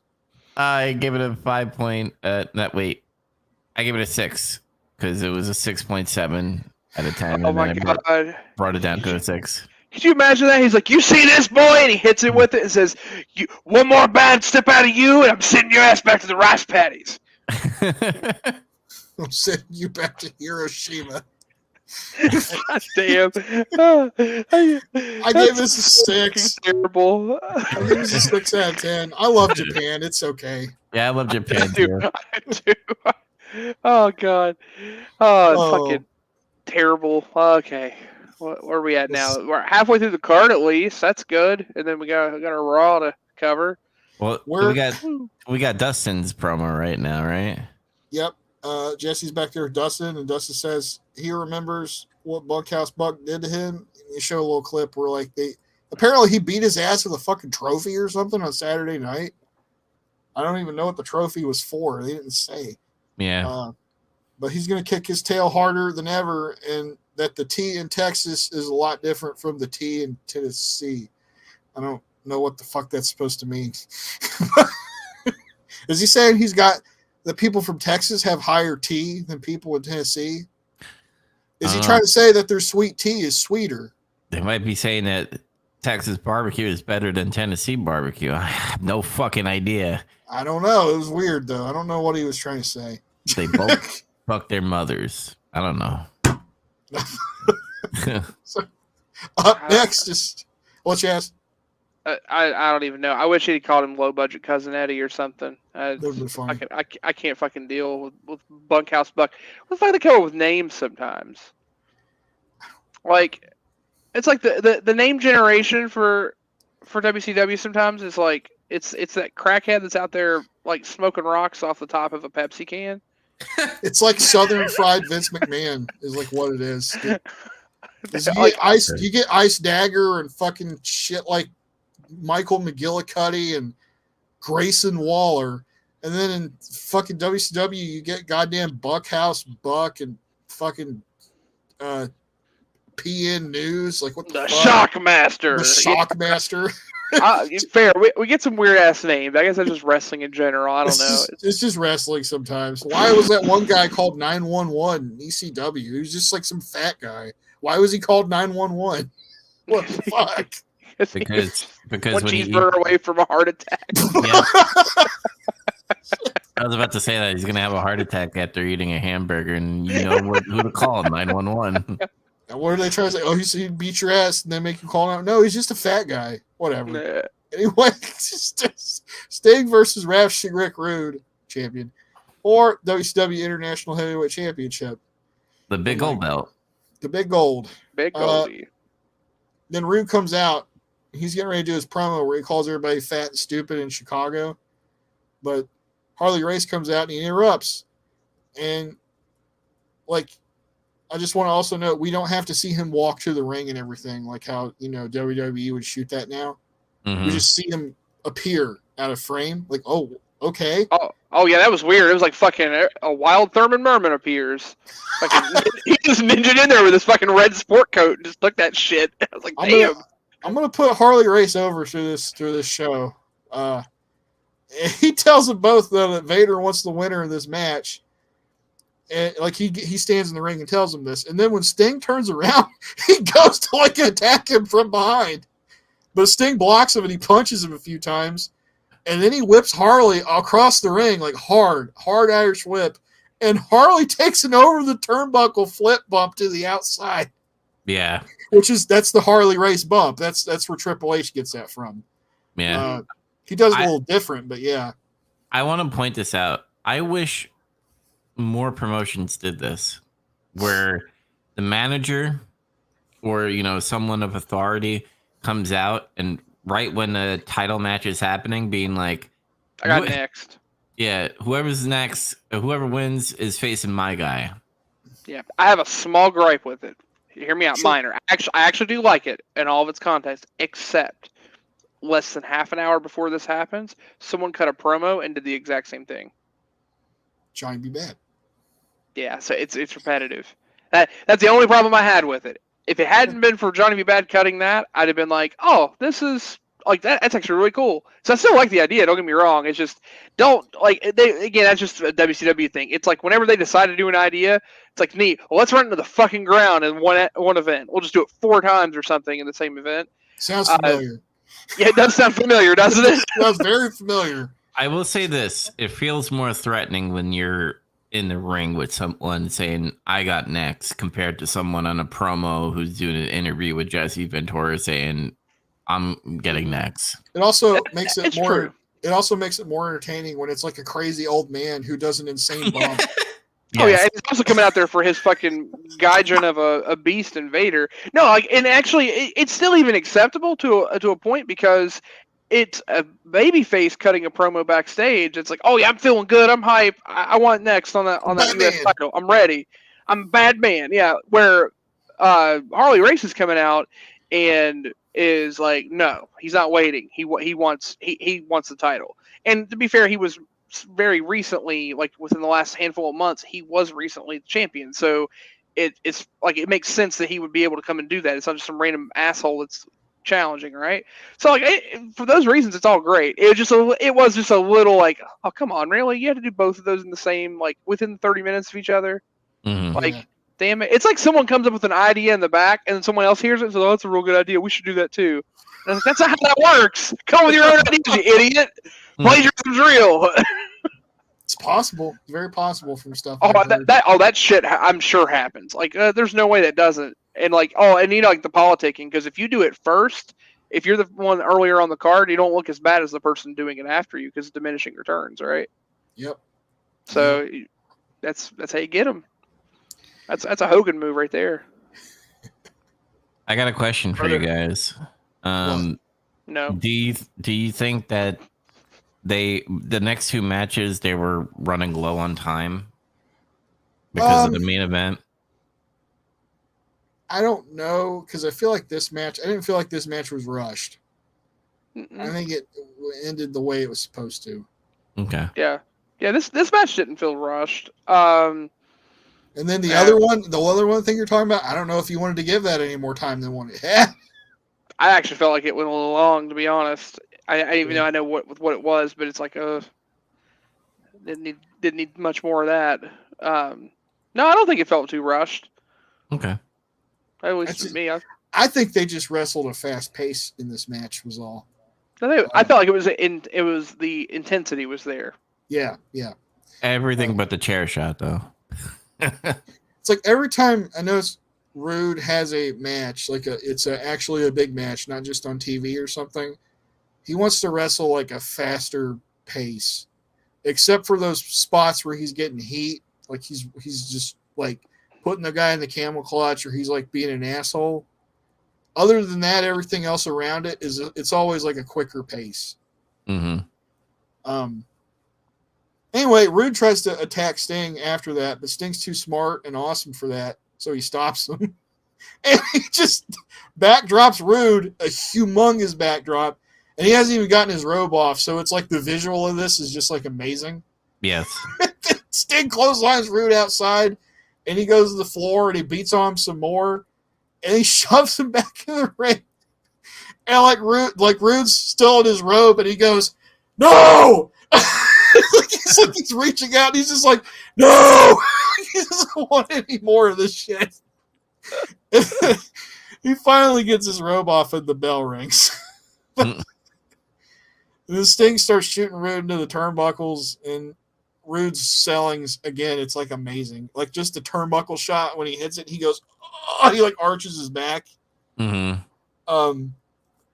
And then Sting starts doing some shit. He does the back suplex. He does the 3 leaping, screaming elbow drops. And then Rude's in like bad shape at this point. It's like he could barely get up, and he's like trying to like figure out some kind of way to get out of this. It's like he's grabbing the referee's leg, and it looks like he's trying to pull him or something. But it doesn't work because Sting just like, it's like he tried to cheap shot him, and Sting just dodged it. And then why do you got like Tony Khan face? That was weird. I was just like, what the fuck? Oh, he's muted. Beans. Oh, beans. Okay. Anyway, he dodged a cheap shot though, and then he puts him in a front face lock, and then Rude's in this for a while until Rude powers Sting up and drops him on the ropes, splitting his nutsack in twain. He did. And then he clotheslines Sting, and he flops over on the apron, and he's on the outside now. And then it's like, that wasn't a DQ. Okay. Here's the first one. He intentionally put him on the ropes and knocked him over to where he fell over the top rope. Then Rude shoves Sting into the ramp, and he gets him in the ring, and this is where he starts to get in heat. He hits a back suplex, a big one, and he puts him in the camel clutch to make him humble for like a while. I love it. There's two people, Sheiky Baby and fucking Rick Rude. Amazing camel clutch. I would even say like what's his name? Miro's got a great camel clutch too. When he doesn't miss like he did that one time on that fucking loser. It's like he went to pull up on his face, and I don't know what happened. It's like that guy was just so fucking tiny or some shit. It's like he wasn't used to wrestling people that small, and he just went, and it's like he completely missed his entire head. But yeah, Rick Rude's got a great camel clutch though. Sting, man, the crowd's rumbling at this point. They're trying to get Sting to get out of it, and it works because Sting powers out. It's like he stands him up like he's going to do that electric chair spot. But Rude is like, and he shifts his weight forward, and he gets him in a victory roll for 2, which I never thought I'd say. I saw Rick Rude do a victory roll. Like we just saw Brett do a victory roll with Owen. I'm like, yeah, I can see that. I don't think I could say I was ever going to see Rick Rude and Sting do a victory roll spot. Man, I would never see. Well, we did see, but I wouldn't think that would happen. But it sure did. He gets a 2, and then Sting reverses it, and he gets a 1, and then Rude puts him in a sleeper, and he's getting more heat. Sting gets out of the sleeper, and Rude's punching him, but it does nothing. And then Sting, I fucking love it. Sting goes, like he's not hulking up, he's stinging up. I don't know what you call that. He's stanging. And then, like Rude, he sees him do this, and he just decides to leave the ring instead of fighting him. It's like he pulled a Samoa Joe. He turned out and he just tried to exit the ring. Yep. Actually, I had to pause because I laughed at that out loud. Moment of appreciation for the Samoa Joe. I'm just gonna walk away. It's like he's seen this shit. It's like he's seen this shit before. The hulking up shit. He's like, no. He just decided to leave. Fuck that noise. But Sting grabs his tights and causes a moon to appear, and he does a huge atomic drop, and then Rude's like, he's doing his shit, and then he does an inverted one, and then another one. He got atomic drop 3 times in a row. You got the atomic drop sandwich. Yeah, I put a lot of points into that, by the way. They get bonus points up in this match because of 3 atomic drops. And Rude was pantsed while taking them. Yep. Mm-hmm. Those were moon drops. His holy balls were fucking squished.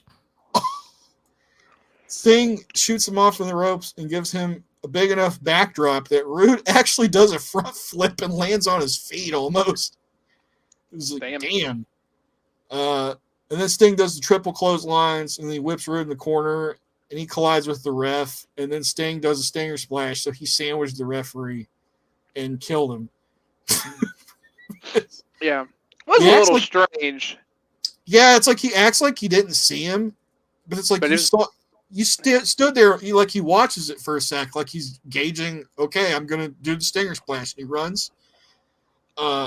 Maybe Rude was just so massive that he blocked the referee out. It's that classic thing. The babyface is kind of retarded. Like, that's why they're the babyface. You're rooting for them because they have a disability. That's what it is.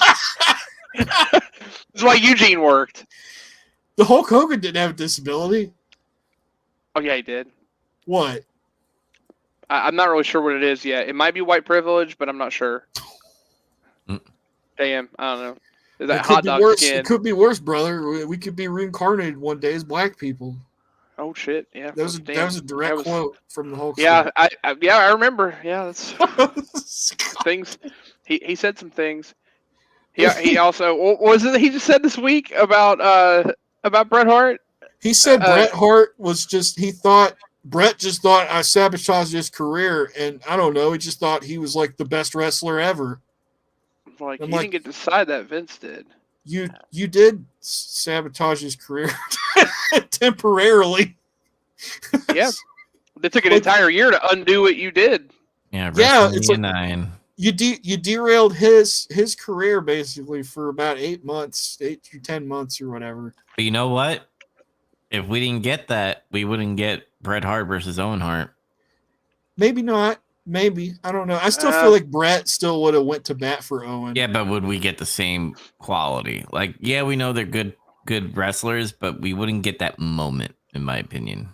Well, I mean, I don't know. We'll never know. It's a huge divergence of what could have happened. I feel like eventually they would have been able to cross paths, but it's funny. Like he fucked up. He fucked things up for Bret, but it also kind of gave Yokozuna a role that also then kind of led to Cornette getting tied into WWF. So like maybe that doesn't happen. Also, Lex Luger's career took a very weird and like roller coaster of turns. Yeah, like he had a lot of highs and lows that wouldn't have happened if it weren't for Hulk Hogan doing all that. Yeah, like would he have tried to push Luger like that if Hogan didn't just up and leave? Like maybe Luger still would have been the narcissist. Right. It's interesting. Yeah, never know what could have happened. But I mean, then again, there's a lot of what ifs like that, right? We look back, it's like the Montreal Screwjob didn't happen. Then, like the crux of the Attitude Era, and Vince McMahon, aka the greatest wrestling heel of all time, wouldn't have happened. So again, what ifs or whatever. It all supposed to happen the way it did. It's the timeline we're in. We could have got Bret Hart versus Kurt Angle, though. Kurt Angle. I don't have that sound clip because of my fucking PC fried. It's okay, I'll do it. Kurt Angle. It's fine.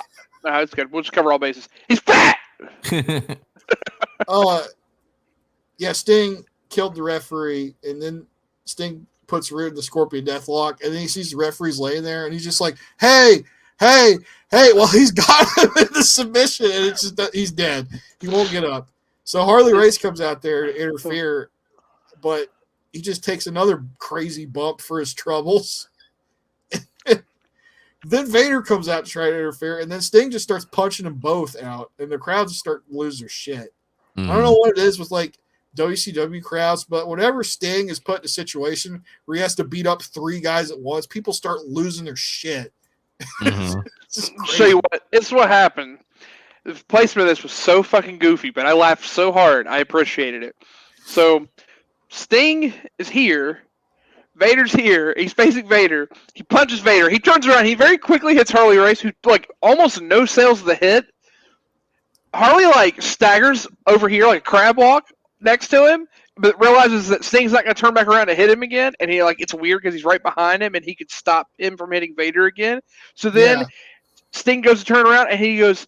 And he just falls through the ropes. I noticed that too. Harley was just like, "Oh, it's not going to hit me again," so he just decided to flop through the rope real quick. Yeah, I can feel the sheer pressure, the energy coming from Sting, and he falls in the ring. It was some dumb anime shit. I laughed pretty hard when that happened. It was fucking Thurman Merman in his stupid ass red sport coat. And I say that endearingly, by the way. I love Harley Race. I have nothing against him. But ever since I've made that connection, I'm like, it's Thurman Merman all grown up. Thurman Merman was some crusty, tough guy motherfucker, yeah. Oh, I mean, he definitely grew up and like was beating people's ass, and like it makes sense. His origin story like fits for that. He was really nice until he wasn't. So, like, you want to know why Harley Race is a badass motherfucker? Santa Claus. There it is. We did it. The lore, it's deep. Let's see. Vader gets forced out though, and then like Rude gets up and he fights with Sting for like a while, and it looks like he's trying to put the Rude Awakening on him, but it like takes a long time for some reason. And then like Rude starts to almost hit it. He's got him turned around, and then like Harley comes in with a chair, and he's like gonna hit Sting in the face with the fucking chair. But then Sting ducks out of the Rude Awakening, and he hits Rude in the back of the head with a chair. And then Sting's just like, oh, and he covers him and wins. Sting's like, fuck it, and he pins him. I guess I don't blame him, though. It is a hilariously bad finish, but it's almost comical because what's funny is how does he get out of the rude awakening to not get hit by the chair shot? He ducks. He ducks. Guess what? Gravity, as gravity would have it, that's exactly how he would go down for the rude awakening. So he basically took the move without him just holding on to it. So like, if he felt him slide, like Rick could have just fell with him and it would have just happened. I know it's like I'm nitpicking. It's funny just to see how it played out though. Sting was perspiring so much that he was able to slip out. And the thing, Rude, oils himself up. So yeah, he was so slippery, Sting was able to slip out of the hold. He got him with that Gracie Stanger. I was like, what? They did Rude dirty again. I don't mean like they made Rude look bad. It's just like Rick Rude got screwed again in a storyline. But he has a great promo later on. Yeah, he does. Because it's like, remember when we first started watching, like, Rick Rude was United States champion and he lost it because of some kind of horse shit. Mm-hmm. And then he came back and he was complaining about that. So they screwed him again. Yeah.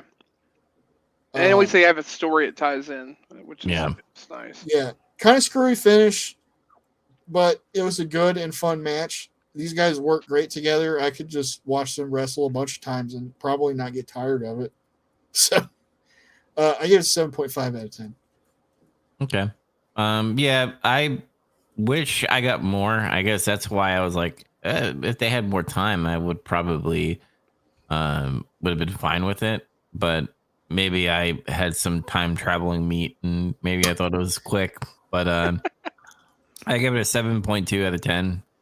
I thought it was fine. A little shitty, ending. That chair shot was just fucking terrible. like it was so terrible, but it was good at the same time. It was weird. It was weird because, you had to make he hit him in the back of the head. So, like, how do you can't, since you're going to get hit in the back of the head, put your hand there to block it. So, yeah.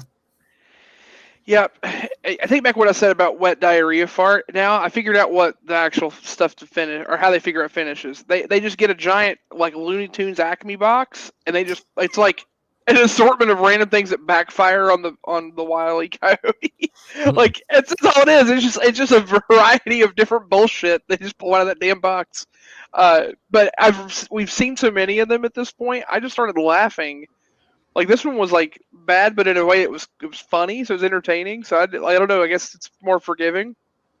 So yeah, I actually think also gave it a 7.2. Again, I'm also Stang Mark. It was cool. See him win title. There. I'm big Rick Rude Mark. I like Surfer Sting a lot. That's my favorite Sting. Same. So. Surfer Sting was that was the one that got me into wrestling. It was the one I see Sting and Bret Hart, like as the two that I see. And to be fair, I didn't appreciate Bret Hart until I got a little older to go back and watch stuff. But those were the two like I wanted to root. I always wanted to see them win. So I was crushed if they lost. And when they won, I was like, yeah! I was like super hype. It's what it was. That is my like nostalgia right there. So yeah, fun match. Then we get Bunkhouse Buck with Colonel Robert Parker again versus Dustin Rhodes in a bunkhouse match. And when Parker comes out, I noticed there's like a bunch of KFC signs out there. And there's like some guys straight up holding up the KFC bucket. So they're calling him Colonel Sanders, I guess. I love Dustin when his entrance came. He didn't have an entrance. He just ran down the fucking ramp and jumped over the ropes, clotheslining the fuck out of that guy, and just started beating the shit out of him. I was like, yes! More of this kind of thing. I like it more. Like, it's like something that's wrong with modern wrestling a little bit is like when people make an entrance and it's like the situation's changed in the program or something. It's like they're supposed to be mad. Mm-hmm. And like guys will come out, or girls. Bianca Belair is like the most serious offender of this lately. She'll always come out and do her skip and twirl her hair and do her little dance. And it's like, she's supposed to be fucking mad, but she's not. Yeah. I think a lot of that has to do with what they want they want the character to do the gimmick thing that they're known for and always do it because they got to put those big inflatable, like the graphic 3D art bullshit things up and stuff. But I agree. It kind of the same thing of like a run-in. Like if someone's going to come and rescue somebody from a run-in, you don't need to play their entrance music and have them come out and like full thing and wait. Like it's okay sometimes if someone just comes out. Yeah, it's the best one, right? He comes because like it's actually cool because the pop happens and it's exciting, but then he comes out and he dances. It's like your brother's getting his shit kicked in. Why are you dancing? Well, you need to be fucking Ace Steel. You need to just run in there and start biting people and beat the shit out of them. That's right, fucking Gollum, get him. He's like fucking gets in there. And just... I called him earlier, Transmog Larry. Yeah. Like I am that prick that thinks sometimes and laughs at his own jokes. It is whatever because I have a weird sense of humor. But I laugh pretty fucking hard when I typed that out. I was like, that's really fucking funny. That's okay. I do that too sometimes. He's got some weird jacked up teeth, man. He looks like he kind of looks like Larry. Smeagol. Fucking Smeagol. He said the Trixie Hobbits is so I bit him. But at least this match starts like a fight, and then he beats the piss out of Buck for a while. Then he hits like a suplex backdrop, and he just starts hammering him. Buck finds himself out on the floor eventually, and he's just like laying there writhing in pain. And you hear him sell, and he goes, "Oh, oh." And I'm like, I guess that's hereditary. That's the Fuller Golden family thing, is to make that breathing, that labored breathing sound. Yeah. Oh, Parker does it too. That's hereditary. It's just their thing. And then Dustin delivers an elbow to the nutsack and then throws Buck back in the ring, and he bounces off the ropes like he's going to do like a high-speed crossbody thing, but then Buck ducks and Dustin just launches himself out of the ring. And he lands hard. And this is where Buck takes over. He starts Parker starts helping Dustin with the handkerchief. He's wiping drool off of him. And Buck gets a big stick. It's just a stick. And he hits Dustin with it, and he breaks it in half. Oh, the 1x2. That's what he called it. Yeah. Right? Yeah, that's what he said. It's like it's a 1x2. I'm like, I don't think that's a 1x2. That looks like a 1x1. Yeah, it's like it's just a stick. It's just a stick, bro. You don't gotta try to make it sound like it's something more than what it is. But he breaks it in half, which got a cool pop from everybody. You can see the people in the front row, especially, were like, "Oh shit!" because the thing started flying towards him. Mm-hmm. Then he hits him like right in the forehead with like the broken end, and then Dustin's got collar, brother. He's like, it's all over the side of his face. Mm-hmm. It's a good one. He didn't like lay there like somebody named Jericho and be like, okay. You see it plain as day. Yeah, pencil it in. Oh, you gotta get in there. Or Moxley or whatever. Fuckers, learn how to do that shit. Relearn. Jericho used to know how to do it. God damn it. Anyway. Buck clotheslines Dustin out in the ramp, causes him to flip. And then he starts taking his suspenders off and just strangling him with his suspenders. That got somebody fired at some point. Mm-hmm. Let's see.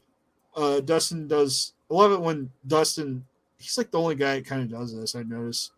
Is he'll get his ass kicked so badly, he'll take like a wild swing and just miss completely. And I don't know, it's one of those little things I like that some guys do. He's still got that dog in him. He's trying to put up a fight, but like it's realistic. Like if you're getting your ass kicked, but you're just trying to fight back, like you take a wild swing and maybe miss. Especially if your face is covered in blood and you can't see. Yeah, that actually makes a lot of sense.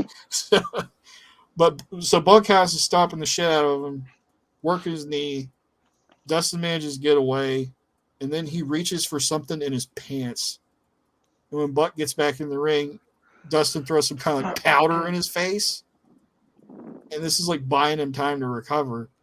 And when he gets going, Buck has the wherewithal to take his belt off, and he's fucking whips the piss out of him, and he hits him in the head with his buckle. Like, I didn't expect him to just go like, usually a guy will just like, punch the dude first or some shit and then like hit him on the back. He just straight up swung at him and hit him like right in the chest, like the shot. And I was like, oh God, because that's like a small belt too. It's gonna hurt. The smaller the belt, the more it hurts.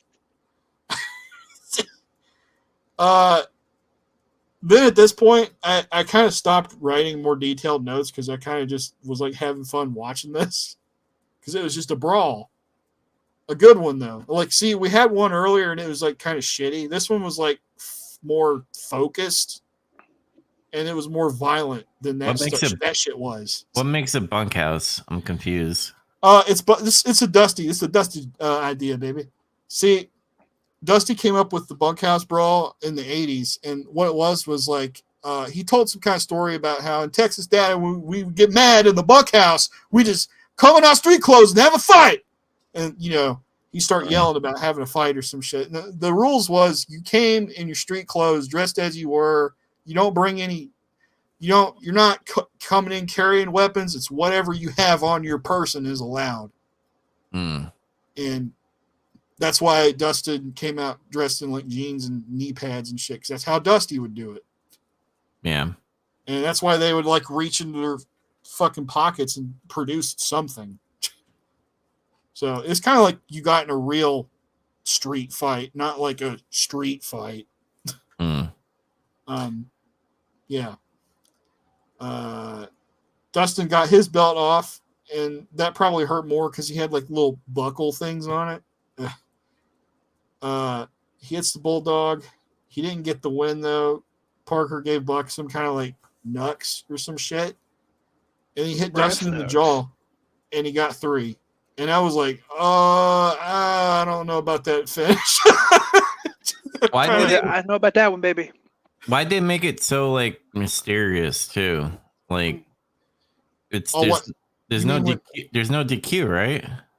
Yeah, there's not. I don't think that they were trying to hide it. It's just because the camera, you saw it very clearly. And it's just like, whatever. He handed him a thing and he hit him. It's like, there's nothing you could do about it. They didn't even bring it up like he cheated. It was just. Yeah, I kind of thought of it maybe like he didn't want Dustin to know that he got it. Maybe. It could be that because, like what I was saying, he didn't have that on his person. He got it from Parker. Mm-hmm. Well, it'd be a surprise too. Like he thinks he's got the advantage on him, and that leaves him vulnerable for a second. And then he can get him like if you catch him with like a clean, cheap shot that can actually knock him out. It's kind of believable.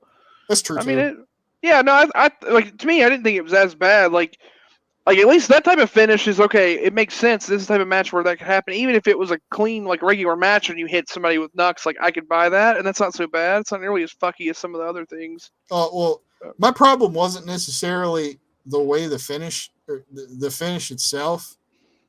It was the result. I don't think Dustin should have lost. Yeah, that was random. Although that guy's name is Bunkhouse Buck. Like he shouldn't be losing a bunkhouse match, right? And Bobby even says this. God damn it! He's like, Rhodes lost a bunkhouse match, and he just laughed hysterically for like 30 seconds.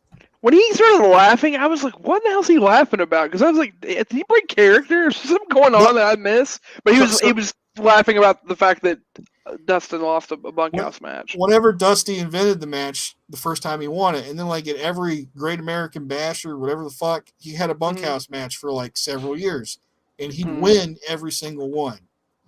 So that's context. That's why Bobby was laughing. Yeah.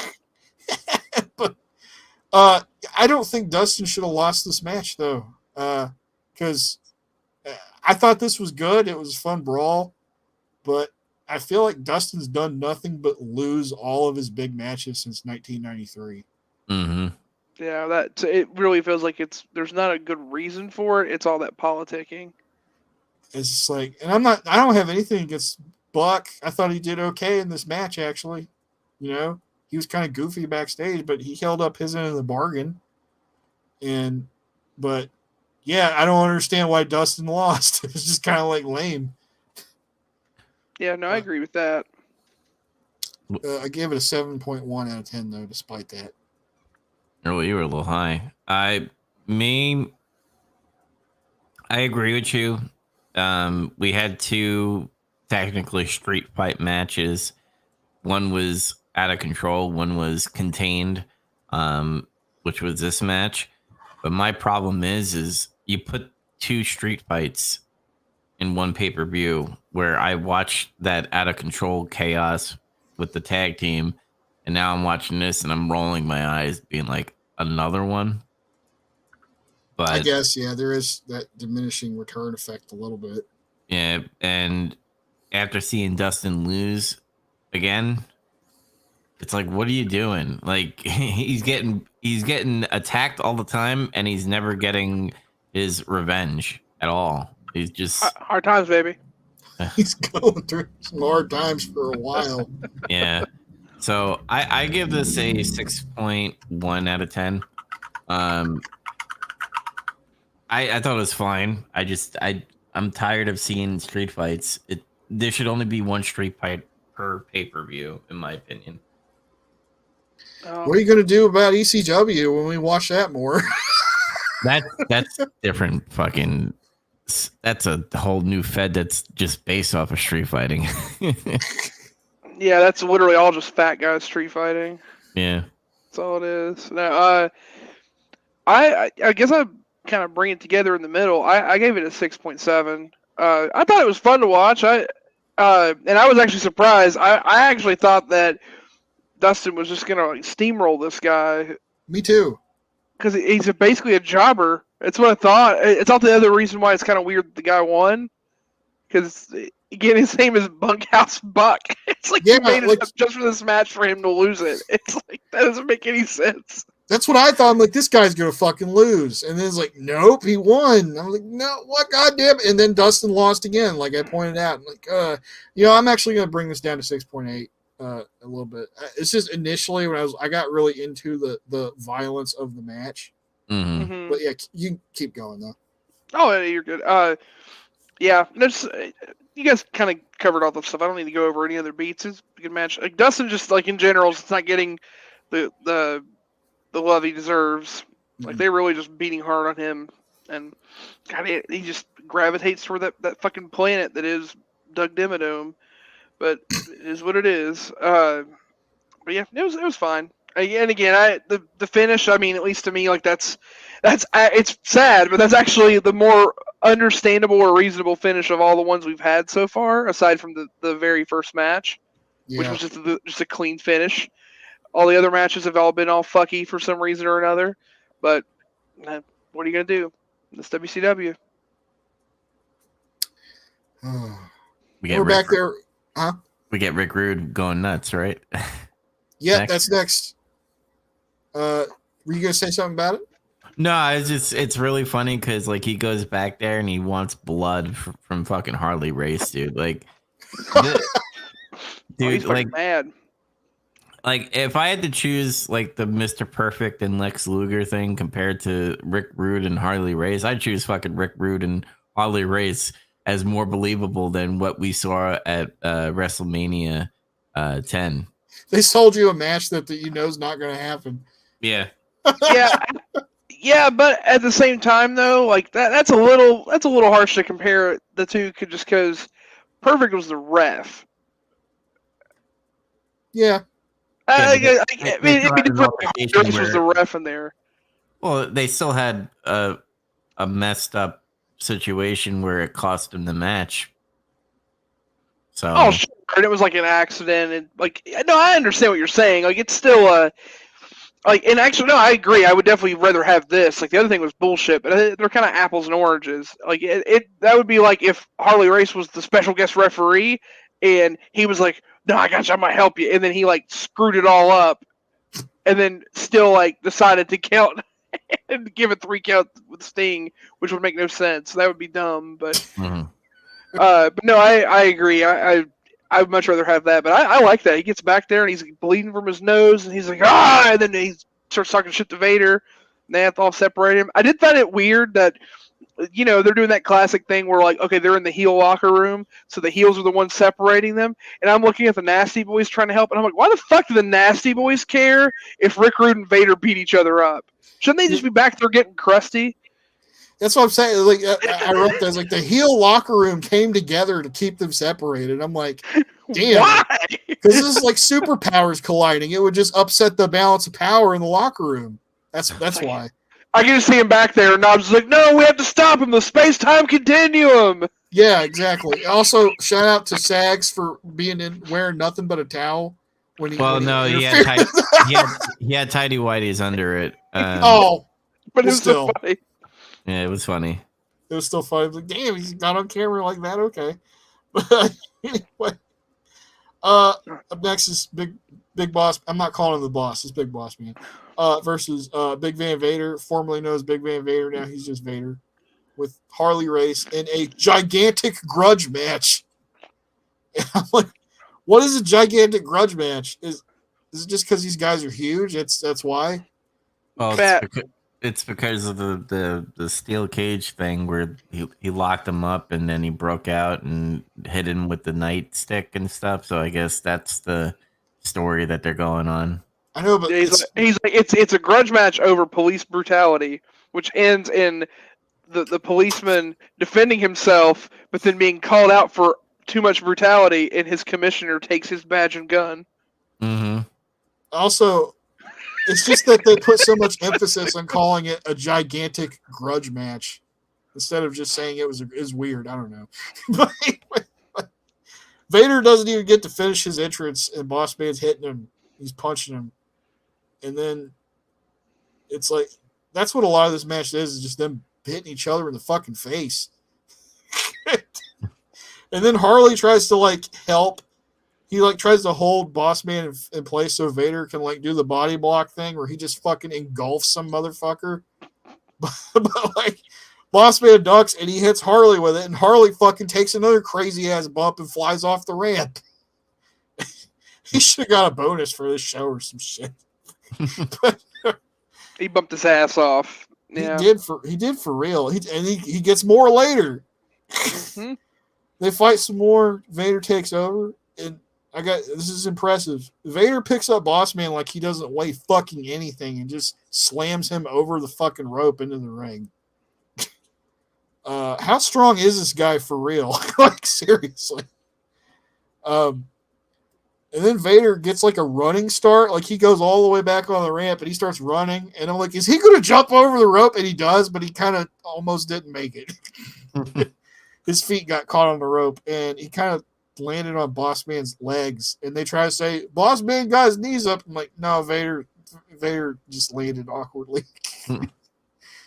But, and then they're brawling some more, and then Boss Man clotheslines Vader over the top rope, and he does not get disqualified. Like, fucking, there's another one. They're exchanging blows, and then Boss Man slams Vader in the railing, and he shoots Vader off, and he backdrops him outside, my bad. Vader shoots Boss Man off in the ring, and he backdrops him to the outside, and I swear to fucking God, if Boss Man did not grab the ropes when he took that backdrop that way, he would have died.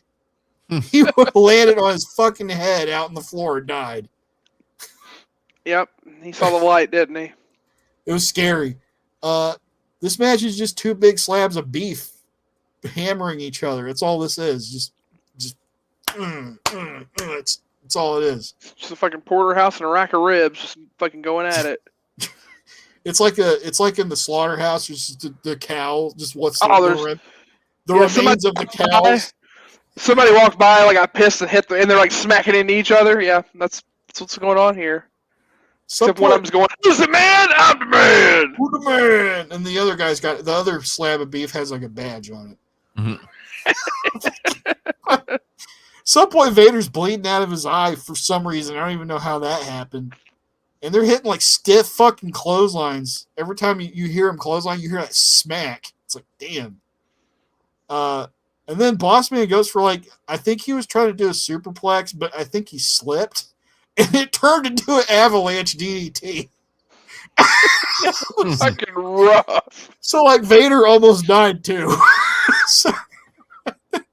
And then Boss Man goes to the top rope and just he jumps off, but it wasn't even like a move. It was just like he collided with Vader. Nothing. It was like a Zeppelin landed on him. And then like that was 2 count. Boss Man tries to do a top rope move again, but Vader catches him and does that power slam thing, which is cool.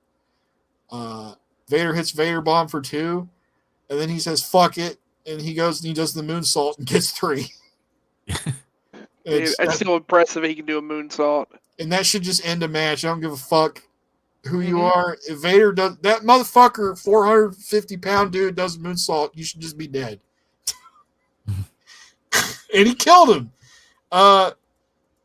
Two huge guys just beating the hell out of each other. It wasn't pretty at times, but it was fun. 6.7. Yeah, I gave it a 6.9 out of 10. Every time Vader and Big Bossman, any of them in a match, they're gonna put on a show. It's never gonna be shitty. I don't think we've seen a shitty Vader match once yet. Yeah, he's not in WWF yet. Oh. Yeah. Sorry, not his fault, but yeah. It's not his fault, no. It's not my fault. I gave it a 7. Good Yeah. match. I like them beat the hell out of each other. I will say, I was very entertained by the end. Me too. Okay, so Boss Man loses, which again, let's talk about it. This doesn't hurt him. Like, they beat the hell out of each other, and Vader's beat him. Like, there's nothing wrong with that. Like, that's fine. It is weird they had that whole he wins a gigantic grudge match, and it's like, well, he beat him in a wrestling match. They just beat the hell out of each other, whatever. But after the fact, I'm trying to think that they're like he's mad, but they're continuing to like want to beat on him, and I think Harley gets in the ring at that point, and then you might help more of the detail explaining. He just decides to defend himself. I think that's really more or less the thing here. Like Harley grabbed his handcuffs and his nightstick, and he was like gonna fuck him with it. Right. But he caught him and got the nightstick from him and clocked him with it. And then Vader was busy, showboating and shit. And he turns around, he flips it and hits him in the back of the head with the end of it, taking him out. And he just goes over to Harley Race laying over there, 52-year-old Harley Race, and he just starts wailing on him with that goddamn nightstick. He's like Rodney King in him. He hit him like, I don't know, 20 times or some shit. Fucking Ray Trevor went back to fucking Vietnam in that ring. Like someone set off a firework or something. He heard it, and he heard the fucking helicopter zoom in, and he beat the shit out of him. He beat the rice out of fucking Harley Race. Or his hair does look like rice. I think I said that Chad he had like a prison flashback because that was his origin story. It was Boss Man was a prison guard. Oh yeah, the fucking what was his name? Nails. Oh, yeah, he had a fucking flashback where Nails was trying to like get him. He beat the fuck out of Harley Race. I'm gonna rat on Vince. He said no. So it's like he committed police brutality on an unarmed, advanced, middle-aged man, and like he beats him so badly, Harley Race is convulsing and turning purple. Like amazing sell, and like it looks like he's about to die. Like it looks like he's beating him so badly, like he's having a heart attack and he's about to fucking die. Yeah, it's when you learn it wasn't a sell. He actually beat the 7 Shades of shit out of him. And then Bockwinkel comes in and talks him down, and then like Vader gets back up and confronts him, and he just leaves. But the best part about this whole thing is like after that's over and Boss Man leaves, Vader's just taunting Boss Man while Harley Race is dying. He doesn't even check on him. He's just like, "Fuck, it'll be fine, brother." I mean, in kayfabe, he's mildly concussed. Sure. And it gets better though, because after that, it goes to Mean Gene out on that platform where you can see like that shot of the ring and the crowd back there, and you see Vader's crouched over Harley's corpse, and he's like nudging it like a bear or some shit, like he's playing with a dead animal. Come on, do the thing. Get up, Mr. Race. Meanwhile, I didn't bring this up. I actually laugh at this part too. This is actually back before Bossman does the attack. Whenever Vader's grandstanding, he's like yelling and he's looking at at Bobby and Tony, and he keeps going, "Who's the man?" And like they're talking, and then they have to stop talking to acknowledge him and say, "You're the man." And he's like, "Who is the man?" And Tony's like scared shitless. It's like, "You're the man, Vader. It's okay. You're the man. I promise." And then that's when all the shit happens. Oh man. Oh hell! And then like It keeps rolling on though, like this whole thing. It says like there's some. Gene was trying to say something, and then like Tony and Bobby's like, "There's some kind of commotion going on in the back," and you see Jesse Ventura back there with Big Boss Man. He actually calls him Big Boss Man there, and then Bockwinkel's there, and he admonishes Boss Man over his conduct and takes away his nightstick, which And Jesse, handcuffs. And handcuffs. and handcuffs. Jesse calls it a wand though, which I thought was really funny. He took his wand. What the fuck? Yeah, which it's the equivalent of if you were at a mall and someone did like a minor offense, and then the mall cop showed up and beat the living piss out of that person, and then their manager showed up and said, "You can't be a mall cop anymore," and just took their toys and left. That's what it was. Nick Bockwinkel is a fucking police commissioner of WCW. He's like, "You can no longer be the boss," and then like. Boss Man is actually like pretty upset about this. The best part is his explanation. He's like, "I know they're real bad guys, but sometimes you just have to. You're a man of good character. You have to take the high road." What? Yeah, he said like you represent a lot of good people out there. You set a poor example. I'm like, what is? This is crazy. I got mad. I was like, he was being attacked. Well, this is the start of my turn on Nick Bockwinkel, which I will close in on at the end of the show, but go on. I agree with you, Dubs. He got attacked, but it was the proportion of his response was the problem. It was well, then there's a point where there's no self-defense, even when Vader's like saying, "Who's the man?" While Harley Race is getting beat up. He just had to hit Harley Race like maybe 4 or 5 times. He didn't have to hit him like 25 fucking times. Make him die. I mean, he wanted to make sure. He's like, "No, Thurman, you go to hell, Thurman!" And he just beat the shit out of him. Charlie in the tree. Kid says, "Shine shoe, I'll shine your shoe." He starts like Goodfellas.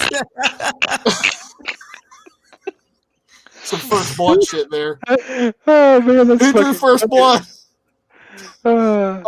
Ricky Steamboat versus Ric Flair for the WCW World Championship. Did you take a shot of how many times they said like, "Oh, they faced off in Chicago where Ricky 5 years ago." Yeah, Steamboat won. I'm like, yeah. I mean, depending on what I would be drinking, I'd get pretty sloshed. Yeah, they said a half dozen times or so, something like that, give or take. It wouldn't be too bad depending on what we're doing. This was quite the match. That's a long one. It was good. It was good. They spent a lot of time first kind of feeling each other out, kind of jockeying position thing, getting out of each other's moves. And then at some point, Flair, like the aggression all of a sudden goes up when they're in the middle of wrestling, like on the mat, doing mat wrestling. And they start like it looks like 2 dogs fucking fighting for like a minute there. And then they stand up, and then Flair pushes Steamboat. Steamboat slaps the fucking taste out of Flair's mouth. I was like, "Oh shit, here we go! It's starting." Then Steamboat goes on a tear. He hits that hard ass shoulder block. He does the flying head scissors, best flying head scissors, by the way. He does the drop kicks. Flair goes to the floor, and they do that slapping, shoving thing again, and they start throwing the big chops. And then Steamboat's got Flair in a headlock for a long time. But I will say this. This is where you learn there's more to a headlock than just holding the guy's head and looking like mean. Or if you're like a baby face, you're just like, "I've got him in a headlock." Because if you see how Steamboat does a headlock, he like grinds his head and shit. It's like he's actively trying to hurt him in the headlock. And also Bobby Heenan brings up that Ric Flair is probably trying to make him tired on him doing a lot of headlocks. That's yeah. Bobby Heenan added some stuff in his color in this match with some of that, where it's like Flair's waiting on him. You know, he's lying in wait, or he's like trying to plan, or, you know, because they're both real close in endurance. Like that was good stuff. And it's weird, kind of weird that Bobby Heenan, like, he had to pick a side, and he chose Ric Flair because, of course, technically he managed him Well, not technically, he did. But he managed him at one point, and Ric Flair is still on the edge of possibly being a heelish sometimes, but they were just having a respect match, so it was like two faces pretty much. Yep. Rick's able to take over, though. He busts out a headlock. He does a inverted tongue drop, chops, a couple snap mirrors, knee drops. And then he gets him in the corner. He starts doing the old headlock punch thing. Keep your back to the referee. Punch him right in the nose. Steve-O starts fighting back, though, after a bit. And he goes to bounce off the ropes. Flair runs after him, though. And he crossbodies him. They both flip and go outside the ring. That looked cool. And I'm like, that wasn't a DQ. You sent each other over the ropes. You both got disqualified. Double DQ. Why? No. Flair tries to do powder driver out there. Steamboat counters it with a backdrop. And then Flair starts doing the, oh, God! Because he landed on his back on the ground. But Steamboat does a superplex. And yeah, Flair starts doing the howling at that point. Yeah. He gets a 2 count, though. Woo! Woo. Steamboat whips Flair into the corner, and he does the flip over thing, and he starts that thing where he runs across the other turnbuckle, but he just chops him, he just cuts him off there. And then he goes, this is cool, Steamboat goes to the top rope in the middle of the ring and jumps over and hits a flying chop on him out in the ground. That was kind of cool. Mm-hmm. Chop punch exchange. Steamboat just takes over, though, and he puts the figure 4 on Flair out of like nowhere. And he's got it on for a while until Flair's like, God, and you know what he does? He goes right in the eye. That's how he gets out of it. They keep going. Steamboat eventually hits his crossbody from the top. He almost gets a 3. Flair kicks out. That's a good near fall. Very close, yeah. Because that's, believe it or not, the top rope crossbody, that's, you kind of consider that Steamboat's finisher. So that's how he would beat people sometimes. Mm-hmm. He didn't really have a set finisher, but if he was going to win a match, there was a high chance that's how he would win it. But Flair drags Steamboat across the ring, and he's like going to do a top rope move, but Flair's not allowed to do top rope moves. So he gets thrown across the ring. And he's like 2/3 across the ring where he lands. And Steamboat goes for like a splash, a top rope splash. He would have hit that thing too, but Flair got out of the way. Yeah, Bobby Heenan's like, it's across the ring. He's not going to make it. And that's when Ric Flair moved. And I was like, that's cool. I like that. And he would have made it. That's the thing. I genuinely didn't know. It was like, can he even jump that far? I've never seen him, make a jump that far. He did. Mm-hmm. And he landed on his knee and he started selling. And then Flair immediately sees it. He puts figure 4 on like right then. But Steamboat's like, he's trying to block it. He's like holding his foot and he can't. And then Steamboat's in agony. And he's trying to get away, get out. Eventually he gets the ropes. Flair he tries again, but Steamboat rolls him up. And he's stuck in the figure 4 and he rolled him up. That was cool. Didn't get it though. Steamboat does a top rope superplex, and both guys can't get up, and they almost get countered out. I think it was like 8 or 9 when they got up. It was Steamboat rolled over. Yeah, it was 8 when he covers him, and it's a pretty close near fall, like 2.5, and then Flair kicks up, and they both start to get up together. Yeah. Yeah, and then they start going fast again. Steamboat's rushing Flair in the ropes from behind. But Nick Patrick has to get the fuck out of the way or die, so he jumps out of the ring real quick. All right, so with this, I just want to point out, I saw this happen, and I was like, oh no, not another one of these spots. I thought it was intentional, and then Nick Patrick gets the fuck back in the ring real fast, and I realized, I think he just was out of the way, and he just dove out to make sure he didn't fuck up the spot, and then quickly got back in there, fucking agile like a cat, fucking Black Panther Nick Patrick. There's a reason why he got drafted to the NWO. Yeah, I guess so. So yeah. And by the way, when he got into the ring, what I noticed he does because he wants to get into Ric Flair's eyesight when he's doing the pin, because when he gets back in the ring, he doesn't just automatically do the pin. He goes around. He goes around and it like delays it to the point where, you know, it's like the 1-2 and like, oh my god, he kicks out. Just that small thing as like the, you know, the back stuff of being like, oh, he's doing that so Ric Flair can see, you know, the pin. He could, if he did it far away, he wouldn't be able to hear it, in my opinion, I think. Well, it's also not just that, but also just like this is actually like within kayfabe too. It would make sense if he just jumps immediately in and starts counting. Well, based on how he's facing, he can't actually tell if the person's pinned or not. Yes. Or getting up. He can't see their shoulders. So logically, he has to get to a position where he can see the shoulders pinned to even make a count. So, so I agree. It's a small thing, but it actually makes such a huge difference, and it's not something that modern refs do. So it's a good little thing to take a note of. But yeah, agile like a cat, that Patrick. Yes, he gets that O'Connor roll in, and he would have won, but he didn't.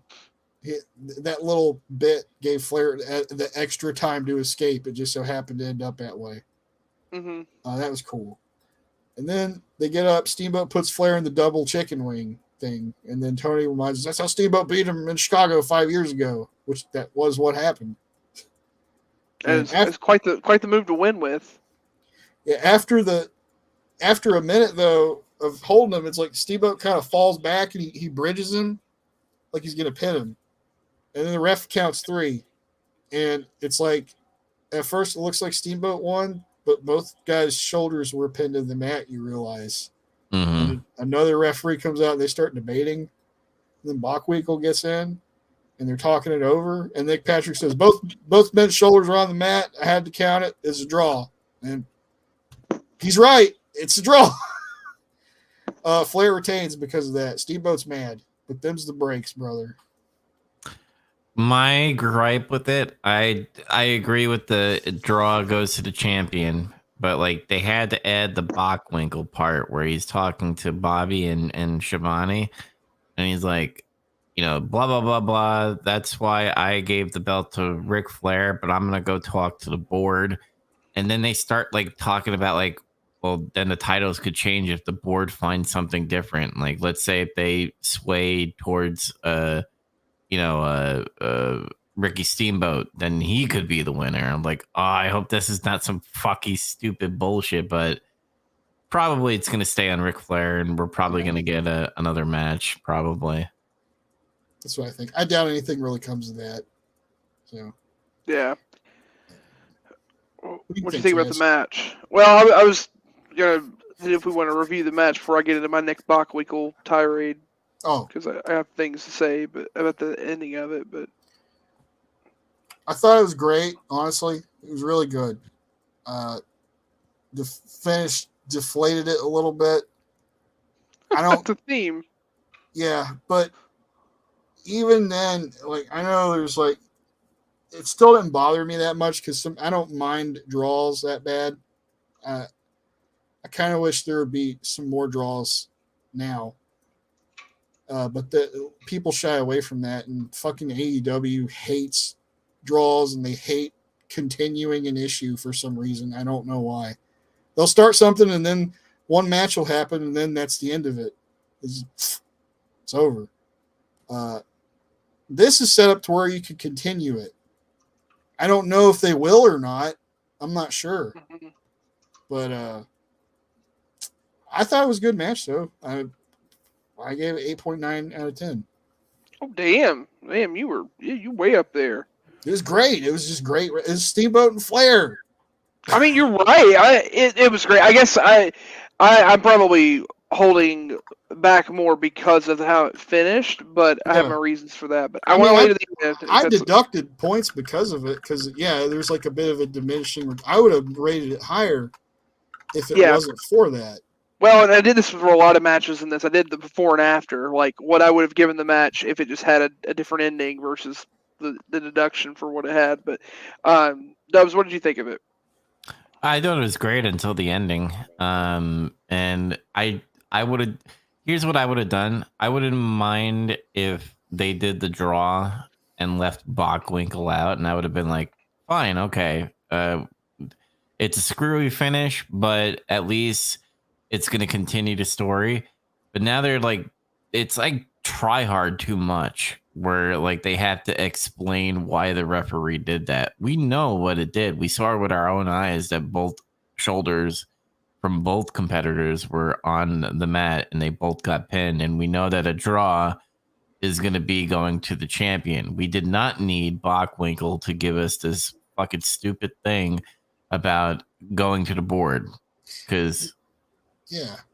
So I was going to give this an 8.9, but I'm going to just give it an 8.2 because of the ending. I deducted it. Okay, yeah, so we're kind of in the similar vein. The way I described this when I texted you guys, I was watching it. This was a struggle. It was great. Every little movement mattered. Like they are literally at war with each other. Oh, it's wonderful. And for reference to, like, for me, like I'm a big mark for their best of three that they had back and forth in the late '80s. Great clinic of wrestling. Some of the best matches have ever happened. That being said, this is very similar to that, except that the finish is just got that weird early '90s WCW stank on it right at the end. But Yep. I felt like this was easily a 9 out of 10 match that gets harmed by that same stank. So I ended up giving it an 8.5. So I wasn't as harsh because, again, I actually do like the finish. I don't mind draws either, and it makes a lot of sense. We needed none of the explanation from Bockwinkel. Bockwinkel harmed this match in terms of explaining it. The other thing is, and maybe I'm being raised on the Vince milk, but if this were in WWF, this would have not been a draw. They would have had the refs argue, and then whoever the authority figure that came out would said restart the match, which I actually like more here, because it's not that, like, I think the problem with making this a draw is that it's not that one person pinned the other. Like, it is very decisive that Ricky Steamboat pinned Flair, but inadvertently his shoulders may or may not be down too, but Flair's not pinning him. So that's my only gripe with going always just a draw, whatever. Like, you could easily just say, well, if you can't decide or both were pinned, well, then just have them restart it and go on. And you could still even have it. You could still have it go as a clean thing. Like, it's fine if Ricky Steamboat loses this in some valiant effort, and Ric Flair edges and wins the match. Like, that's okay. Ricky Steamboat's not harmed by that. It's Ricky fucking Steamboat. Like, he's like these guys are legendary already in that time frame. Like, it is okay if one beats the other one cleanly and then they stand up and they shake hands. Like, that is okay. There's nothing wrong with that. So, like, you just did another bullshit convoluted finish on a show that's literally full of we've literally said the same thing about half of the matches. Good to great matches that had a shit finish. So, like, it's just the same theme. It sucks. Meanwhile, my tirade on Bockwinkel, I fucking hate his character. I hope they just write him off. I hope he dies in a car accident and we just move on, because, like, kayfabe speaking, like, and again, not the whole I'm getting worked. Like, his character adds nothing. If anything, they're over inflating and explaining shit, and it either makes it more convoluted or it makes the person watching feel stupid, and it's uninteresting. Like, I roll my eyes when he starts talking because they've done dumb stuff. Like him turning into police commissioner because the Beverly Hills cop does too much stuff, so he has to take his badge. I didn't need him explaining to me that you have to take the high road. No, he doesn't. He's a fucking wrestler. He's not a cop. So I don't need that. He's like the door. He's like the Dora the Explorer of wrestling. He's like, "Do you see that mountain over there? Can you tell me where that mountain is?"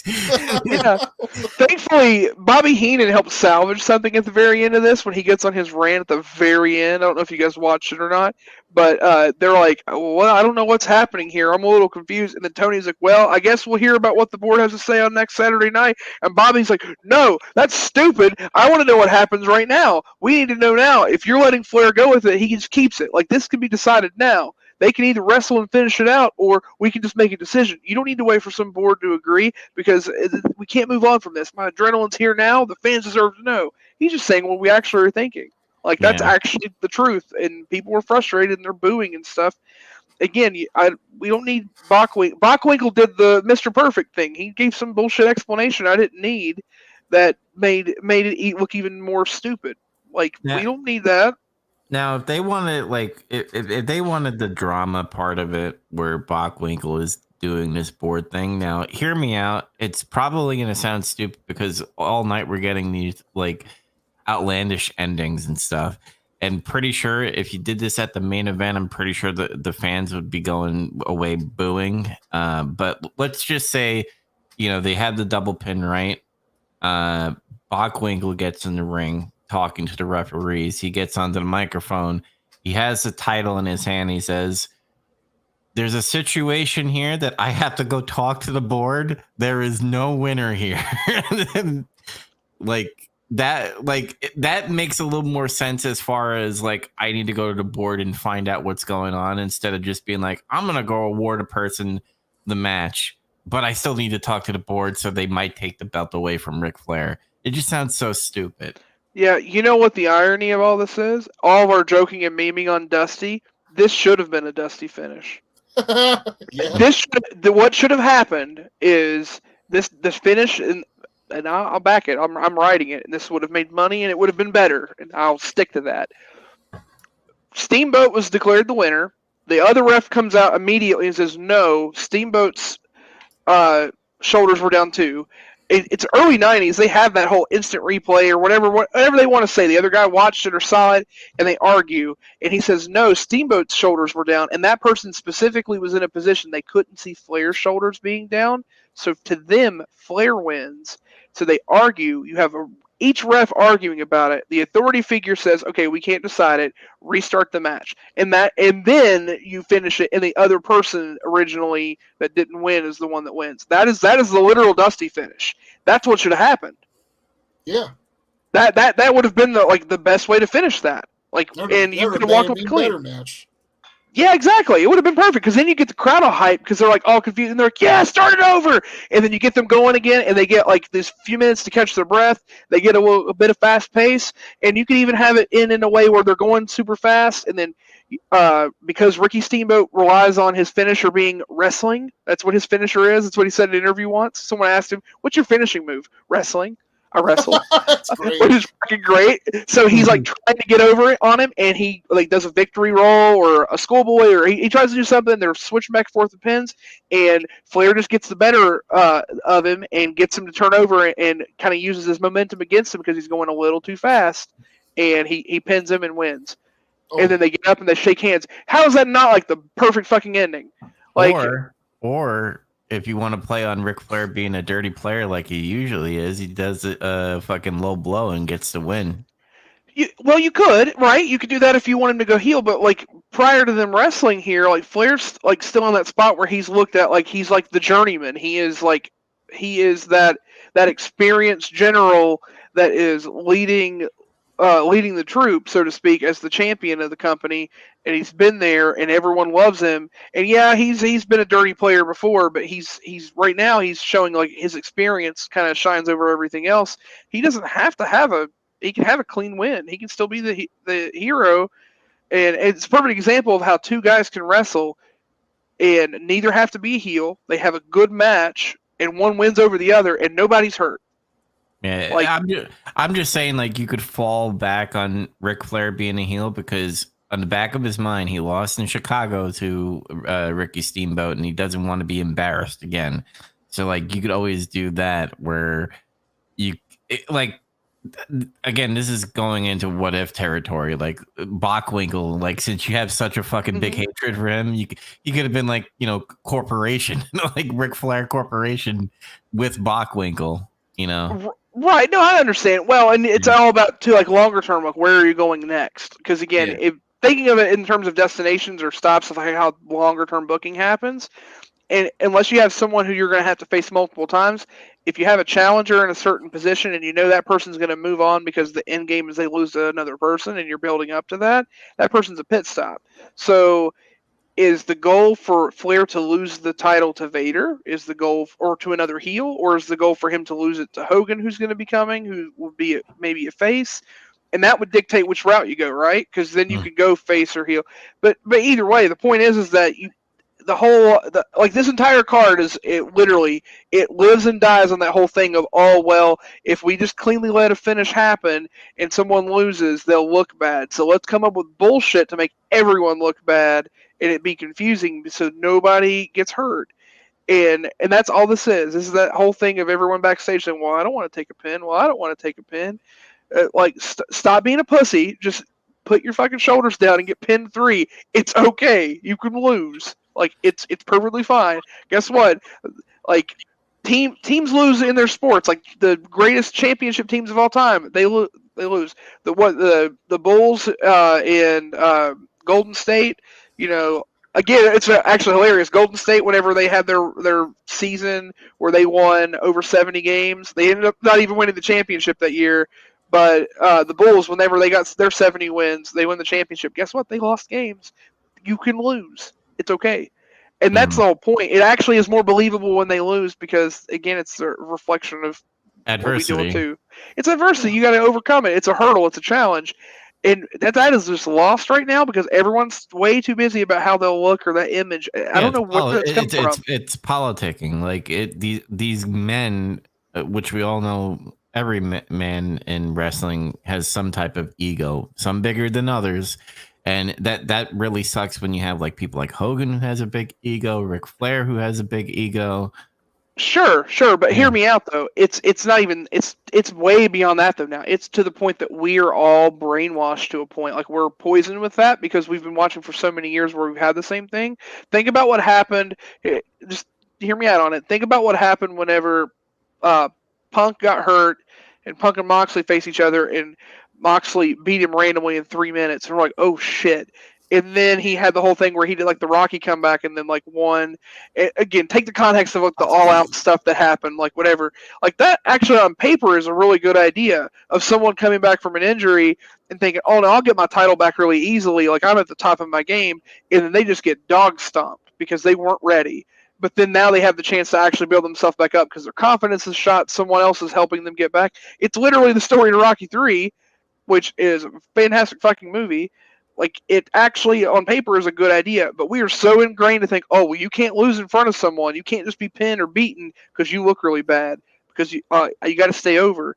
That's just been ingrained in everyone now, so everyone sees it, and then they get on the line and they start bitching on Twitter about how bad it looked and how stupid it was because they're shocked. No one just takes it for the face value of, oh man, I hope next time you can get it back. Like we get lost in that, right? Oh yeah, everybody says, well, I don't. I'm talking just in general, like like it's a general group or consensus, not each individual person, but sure. But like people say like, oh, they're getting buried, and it's like that's not what that means. That's because he lost. Yeah. Dustin Rhodes is in early '90s in WCW is being buried. He's being buried. That is a burial. Losing consistently over a long period of time is getting buried. Yep. Losing a match or a couple matches is not. I could just imagine Moxley doing his stupid like strutting in front of fucking CM Punk and be like, "Hey man, I got a good idea." Man, you ever see Rocky 4, Rocky 3, Rocky 5? And then he's like, "No, what the fuck? I didn't see the movie. That sounds stupid." Yeah. But, oh man. But yeah, I agree with you, Chaz. Like it's the story building. Like people are not looking at story itself.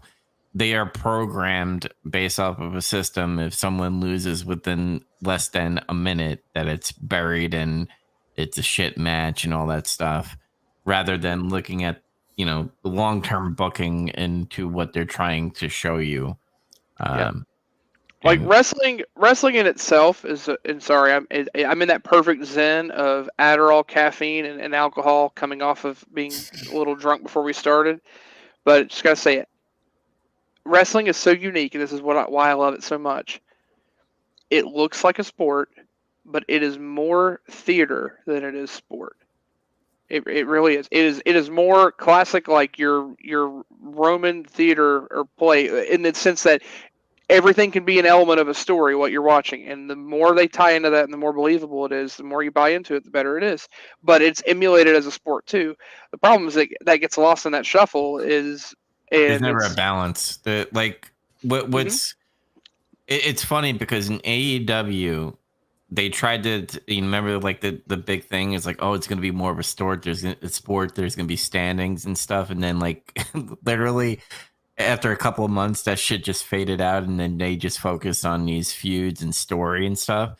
In Factions. in WCW in 94, they feel more sports, but now they're dabbling in the what do you call it? The Sports story entertainment. Yeah, the storylines. Like if you look at WCW now, WCW 94 and WWF 94, one feels more sporty than the other. Like if I sat down, I was like, oh, WCW kind of feels more of a sport than when I look at WWF.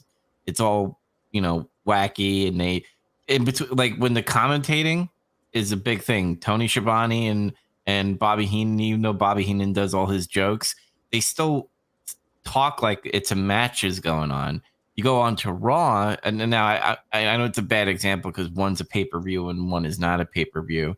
But like when you listen to Vince and Macho Man, they're like talking other shit that's going on, where they like veer off of what's happening in the ring. it's And distracting. yeah, No, I totally agree. Every little element of what we're seeing, like what you're hearing, what you're able to actually see, if you're there in person, like just the whole experience of what you're taking in, all of that affects how you're taking in what you're seeing in front of you. And whether you know it or not, you're seeing two men act out a story. It's just in the form of what's emulated as a sport. It'd be like if you went to a theater and watched a show about wrestling or another sport. They're going to act out wrestling or that whatever that other sport is there, so they want to make it look believable. So it's the same thing, and it's great that it ties to that. But it's back to what I'd said toward the beginning of the show. The best part of the wrestling is whenever you can't predict what's going to happen, and not in that weird like shocking. I'm like trying to like surprise you, but I mean just you don't know who's going to win. Like it actually feels like, okay, I'm truly watching a competition. Either person could take this. I really don't know who's going to have it, and you're going to be invested because you want to know, so you got to watch. Versus if it's very predictable because they're doing the same stuff, or it's like, oh well, this looks great, but they're going to do some really shit predictable thing. Well, then you don't have to care anymore about it. So then you could care less to watch or pay attention to the details, and that's kind of the thing that's lost in it. And again, that's probably why like Bret Hart's one of the best ones to do it, because he took it like he fucking believed in himself when he was doing a show. He made everything like convincing and believable when you watch him. Yeah. Yep. So anyway, I'll stop going on the rant. I know we've got another show to still cover. We're pushing 3 hours already. What did you guys think overall on the card? I thought besides like we had a great opening, and then we had a predictable U.S. title match, and then things kind of like tamper a little bit. But once we get back on this Sting versus Rick Rude, like things get back on track a little bit. The only problem is that every match had an ending problem. My analogy is like, like when you watch a movie, like certain scenes where they put a lot of money into it. A perfect example is Power Rangers movie, where you just see like them all skydiving and be like, oh, that's where all the budget came from. And then the rest of it is just like, shitty. How much money do we have? We have $50 million. How much is it going to be to get Red Hot Chili Peppers to cover that song? 10 million. All right, do it. Yep. And that's how every match was. Like it was like really good, and then when we got to the ending, it was just like, oh, that's it. Okay. Oh. And I gave this a 7.2 out of 10 because like we had decent wrestling. It's just that they had an ending problem. They couldn't coom. Edginess. How about you, Zach? Oh, I already gave my rating. Oh, I didn't hear you. I'm sorry. Oh, I said it was I bumped it down to 8.8 after the conversation for the match. Oh, I meant for the show, like the overall, like the whole card. Yeah, that's what we're talking about now. We're talking about the whole card. Oh, okay. Yeah, we already we finished our other there, and I went on the yeah. We're just talking about the overall card. Like, what did you give it? Yeah, like and I said in the chat before I started watching, like this show seems pretty stacked. On paper, it is when you look at the card. Mm-hmm. Oh yeah. It to some extent that was fulfilled with some of the match quality for some of these matches, but then yeah, there's a finish problem for a lot of these matches. I don't really mind the main event finish that much. To me, a lot of the problem is like outside of the finish, like what happens. So it doesn't affect the match as much to me. Mm-hmm. That's why I still hold it pretty high regard. But there was an excellent match, a good one, and a surprisingly decent one with the brawl, the Bughouse match. The result of the match was wrong, I think. It's like, Dustin can't catch a break. But I gave the show a 6.5 out of 10. Just, yeah. It's, man, if all these matches didn't end so screwily, or they just did like one like that, or maybe even two, who knows how it could have really ended up. You know? Yeah, no, I agree. So what's funny, looking at it, it's an 8-match card. 6 of the 8 matches had these screwy finishes we're talking about. The one singles match at the very beginning is one of the 2 that didn't have one, and it's probably the one that had like the least impact on anything, like with any heavy story. Well, low card opener, like it's kind of crappy. So I agree. Like, there's a lot of repetitive issues. Clearly tell there's some screwy stuff going on backstage. Despite that, there's still some really great wrestling. This is easily an 8 out of 10 card on paper, but like when it's actually executed, like with all the finishes and stuff playing into it, it's hard to say that it's anything more than like in that mid 6s. I gave it a 6.8. Again, it's so close to being like can be really good, and it would have been with just 1 or 2 of these other finishes not being as screwy as they were. But there's a lot of stuff on here you just care less about and not watch. Like, funny enough, I almost like would want to like go back and watch that Flair Steamboat match again at sometime down the road, but then just like stop it as the finish happened and just end it. I don't want to hear any other debate. I just see how they count 3 and say, okay, I'm done, and I would stop watching it. It's like, damn, that was a draw. That was sick, and then you just shut it off. Yeah, exactly. I'd be fine with that. It'd be perfectly fine. Or like, yeah, if Dusty did that, baby, he'd had that Dusty finish, been good. But hey, at least we're not giving them some giant red X. It could have been worse. Mm-hmm. So the grass is greener, right? All right. So now we'll go to Monday Night Raw, April 24th. And Utica. Utica! Does Utica suck? I don't know. It's upstate. It's pretty fine. Okay. Utica, maybe 619. That's what I made me think of when you told me that. Last laughed. So Savage is back on commentary with Vince. That's fine. Savage is different. He's a little different. Well, he got all of his aggression out of his system when he beat the shit out of Crush.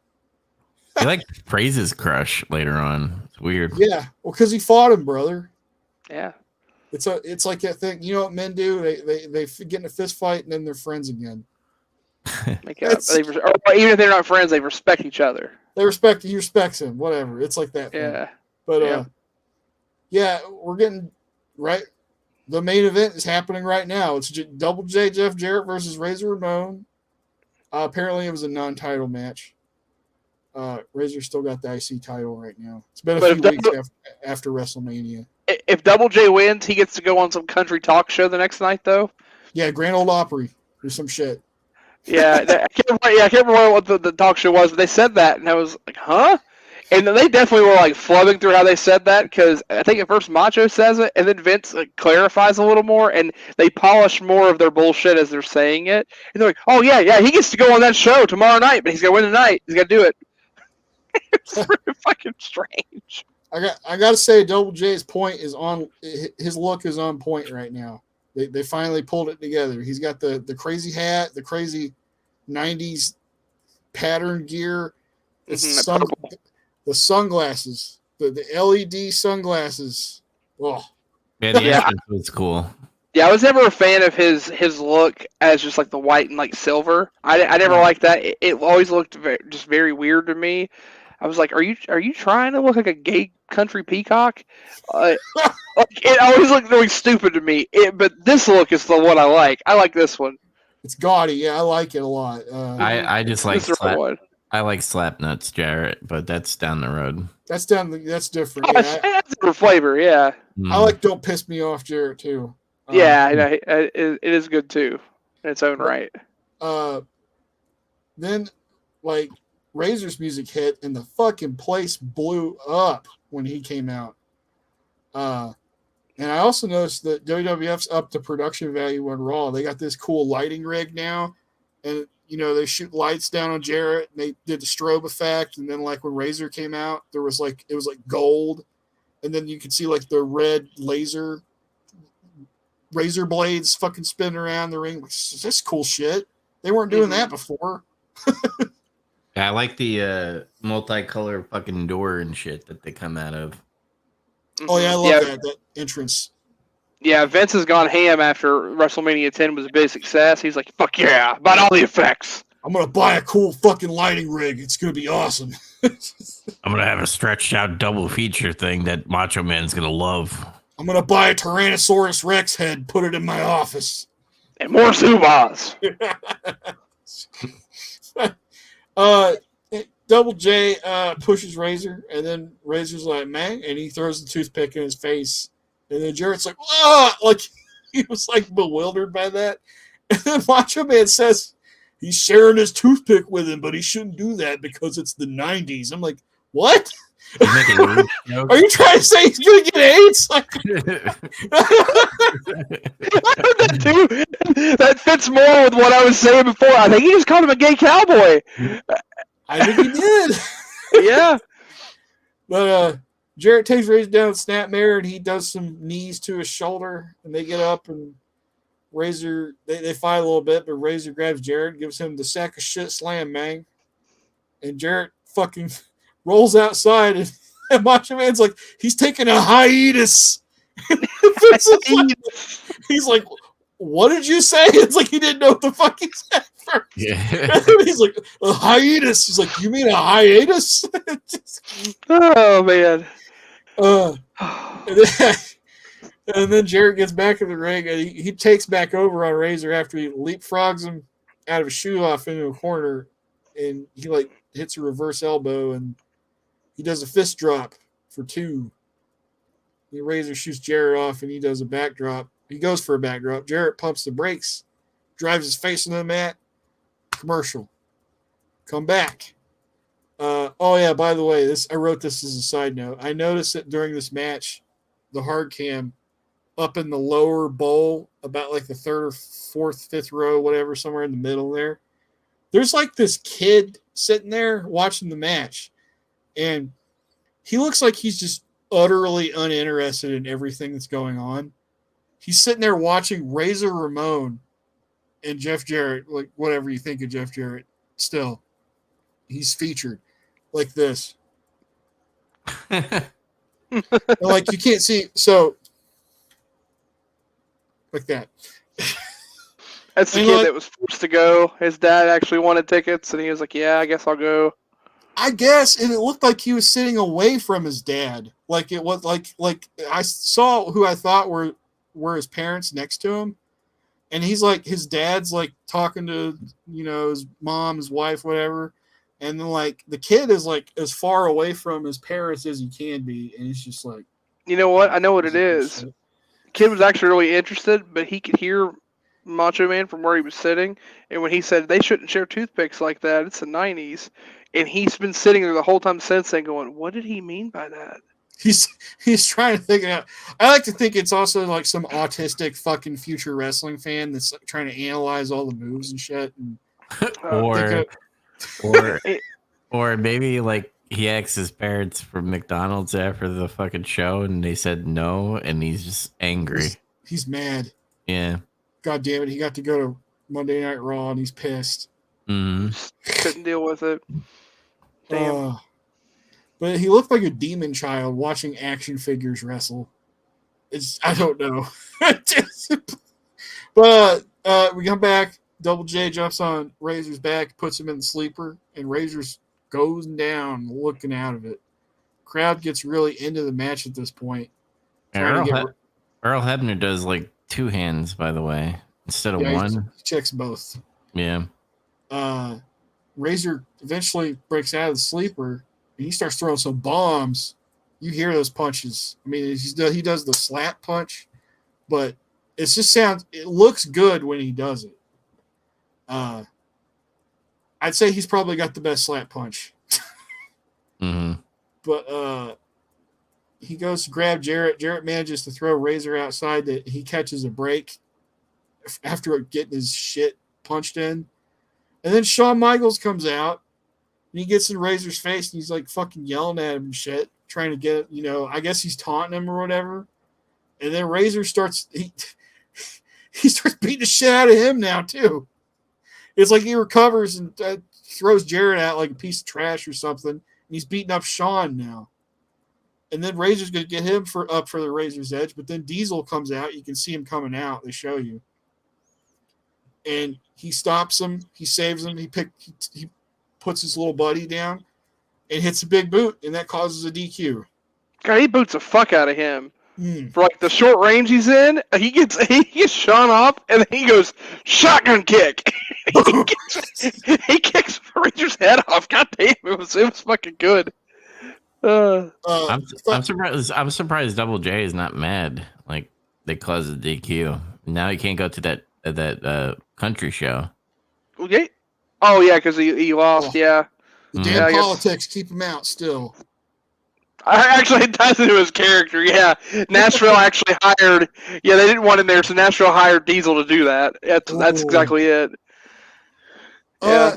I thought this match was decent. The DQ thing is whatever because they're furthering a feud with between Shawn, Razor, and Diesel. It's connected. I could watch Razor and Jarrett wrestle again sometime. That was pretty solid. I gave it 6.5. Yeah, I gave it a 6.7 out of 10. I liked it.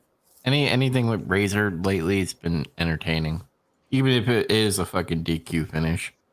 Yeah, I had a question. Did you guys watch the WCW event first and then Raw, or did you watch Raw and then WCW? WCW and then Monday Night Raw. I watched it in chronological order. So I didn't, and it's only because of timing, like trying to figure out like how to manage my time. I watched Raw during my lunch earlier today and had that little break between, and that helped a lot because I think if I'd have watched the WCW event first and then watched this, I probably would have rated this lower because I'd have been on the fatigue of bullshit finishes.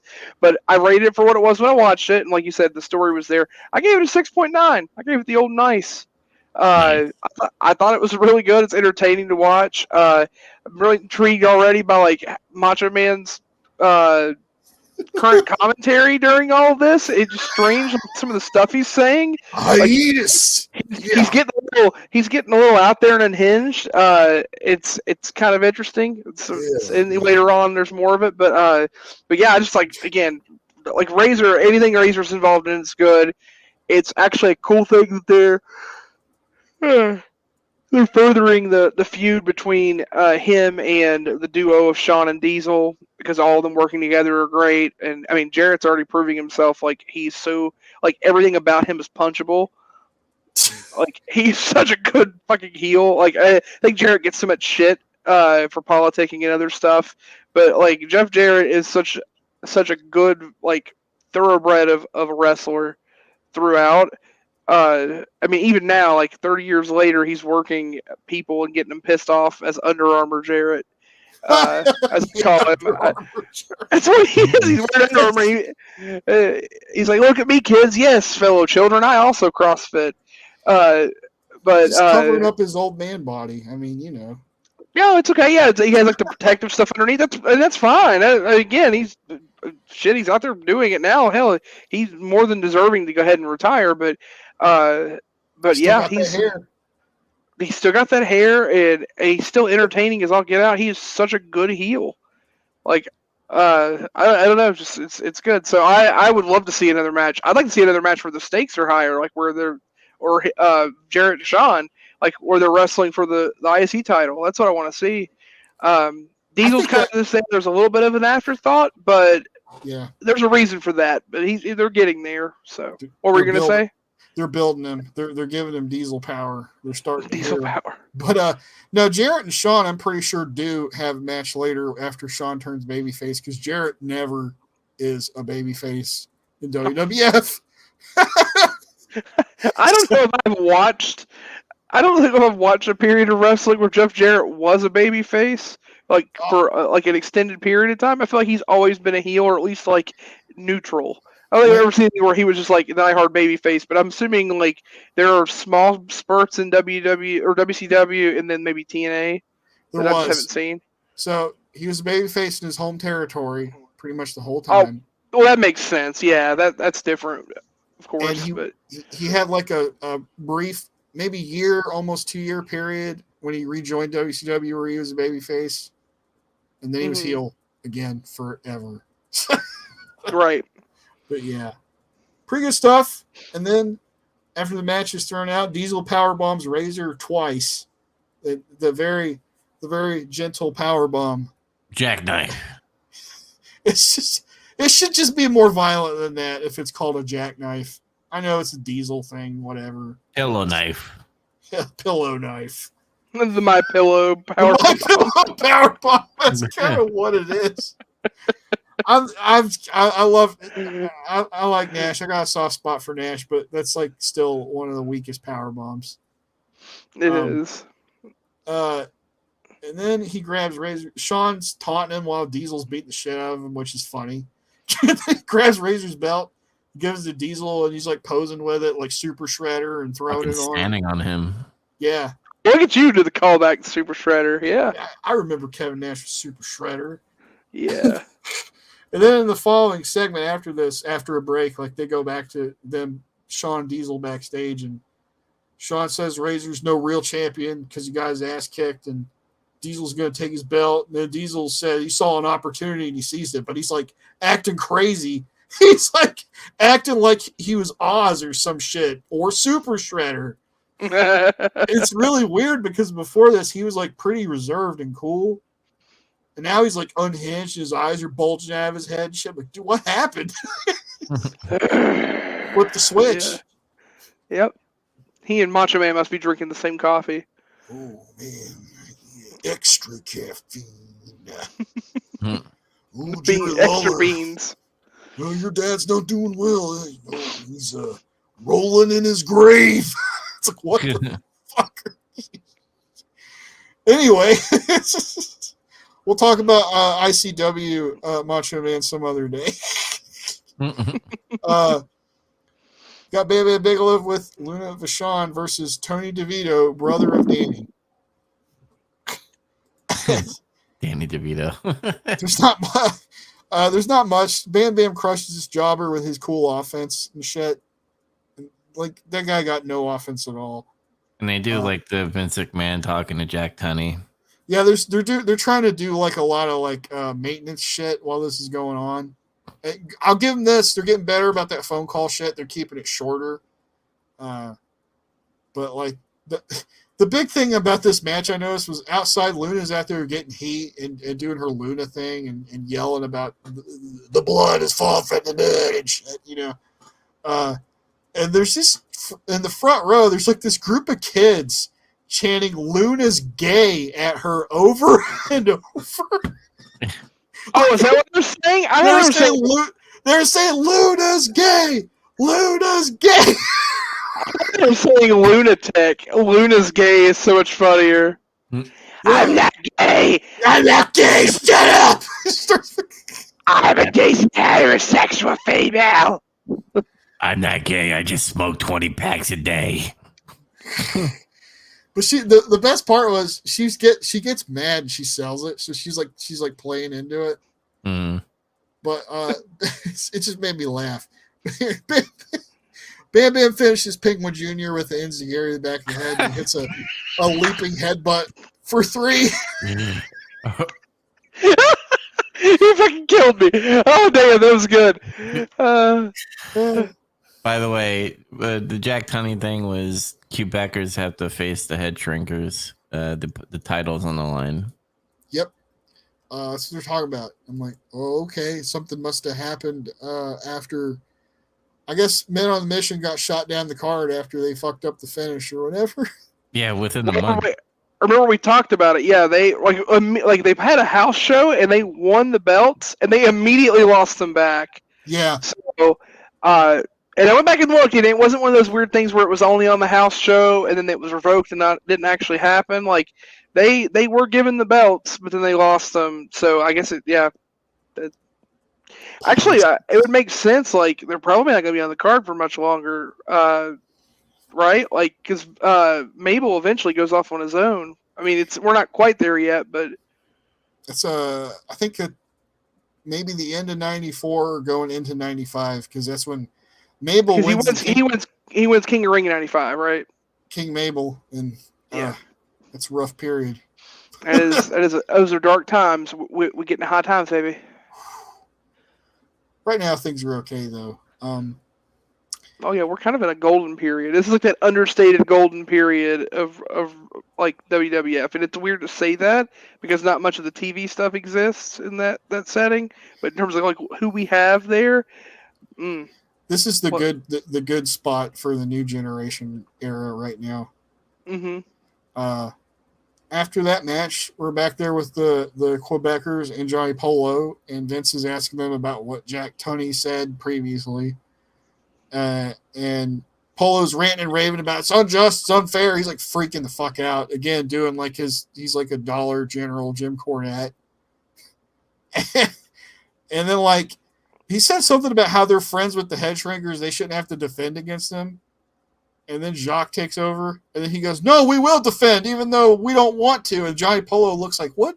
What the fuck are you doing?" Like he's looking at him, like you can see him making that face back there.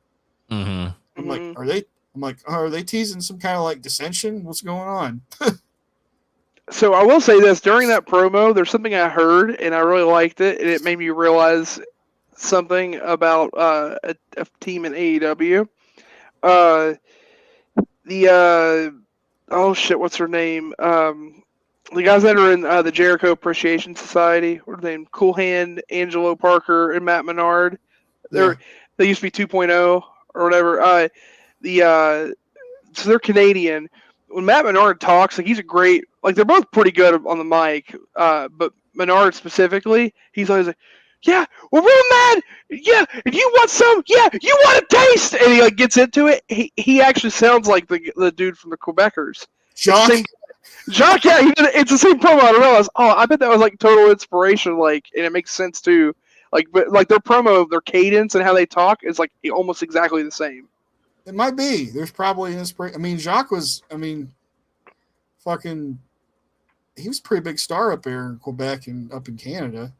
Yeah, it would make sense, but I just remember hearing that. And I was like, I wonder how much of that actually plays into like how he decided to cut promos and stuff. But it fits. Like, I was almost waiting for Jacques to say, "Do you want a taste?" when I heard him talking.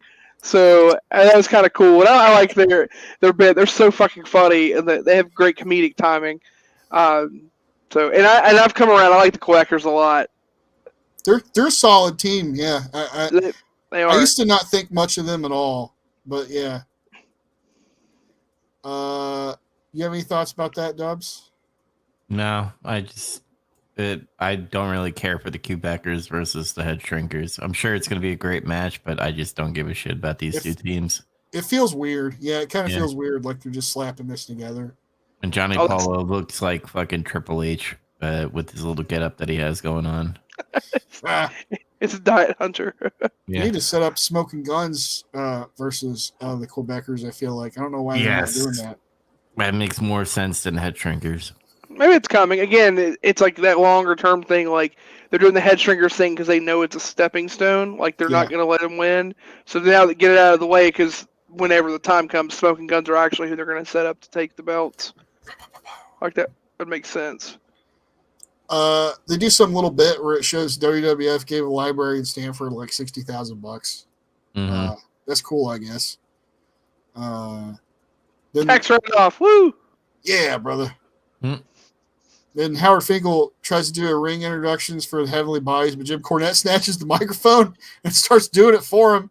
But unfortunately, the audio for the PA system is like kind of fucked. I don't know what happened there.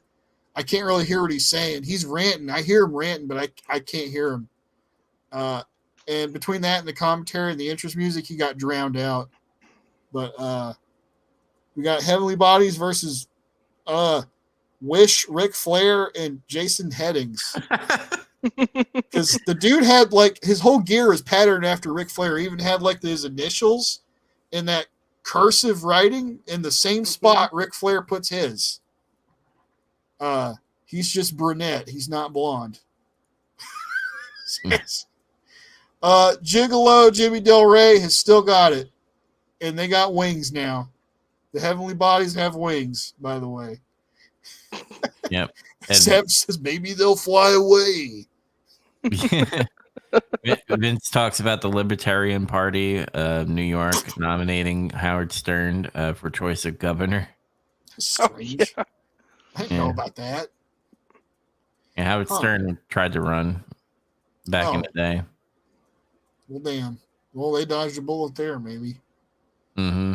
I don't know. I didn't catch that guy's name. That's why I called him Rick Flair. They never said his name. Jean Paul. It says here Jason Headings and John Paul. John Paul. You mean John Paul Levesque? John Paul. We gotta do this for posterity. The Bodies do their great tag moves, and this is just a match to show them off again and keep them looking dominant. Cornette's out there. He got me laughing. He's like out there leaning up against the apron, and they're like, there's kids heckling him, and he's just like smiling at him. He's like, shut up. They can't do anything to him. He's just out of reach. It's just there's a let's see, the Jason Headings guy comes in. He's got a really great head of hair. He looks like if they put Dave Mustaine in a fucking trash compactor or something and made him a wrestler. I don't fucking know. Because it would have reminded me of. But he can bump pretty good too. And there's some point in this match where they got him in the corner and Jim Cornette took his racket thing and started like brushing his head with it like he was fucking with him. And while the match is going on, Vince and Savage do some more maintenance stuff, telling us stories. Mr. Perfect didn't show up to face Lex Luger, I guess, on a previous Raw. And apparently he got suspended for that. So, yeah, Perfect's a heel, I guess, now confirmed.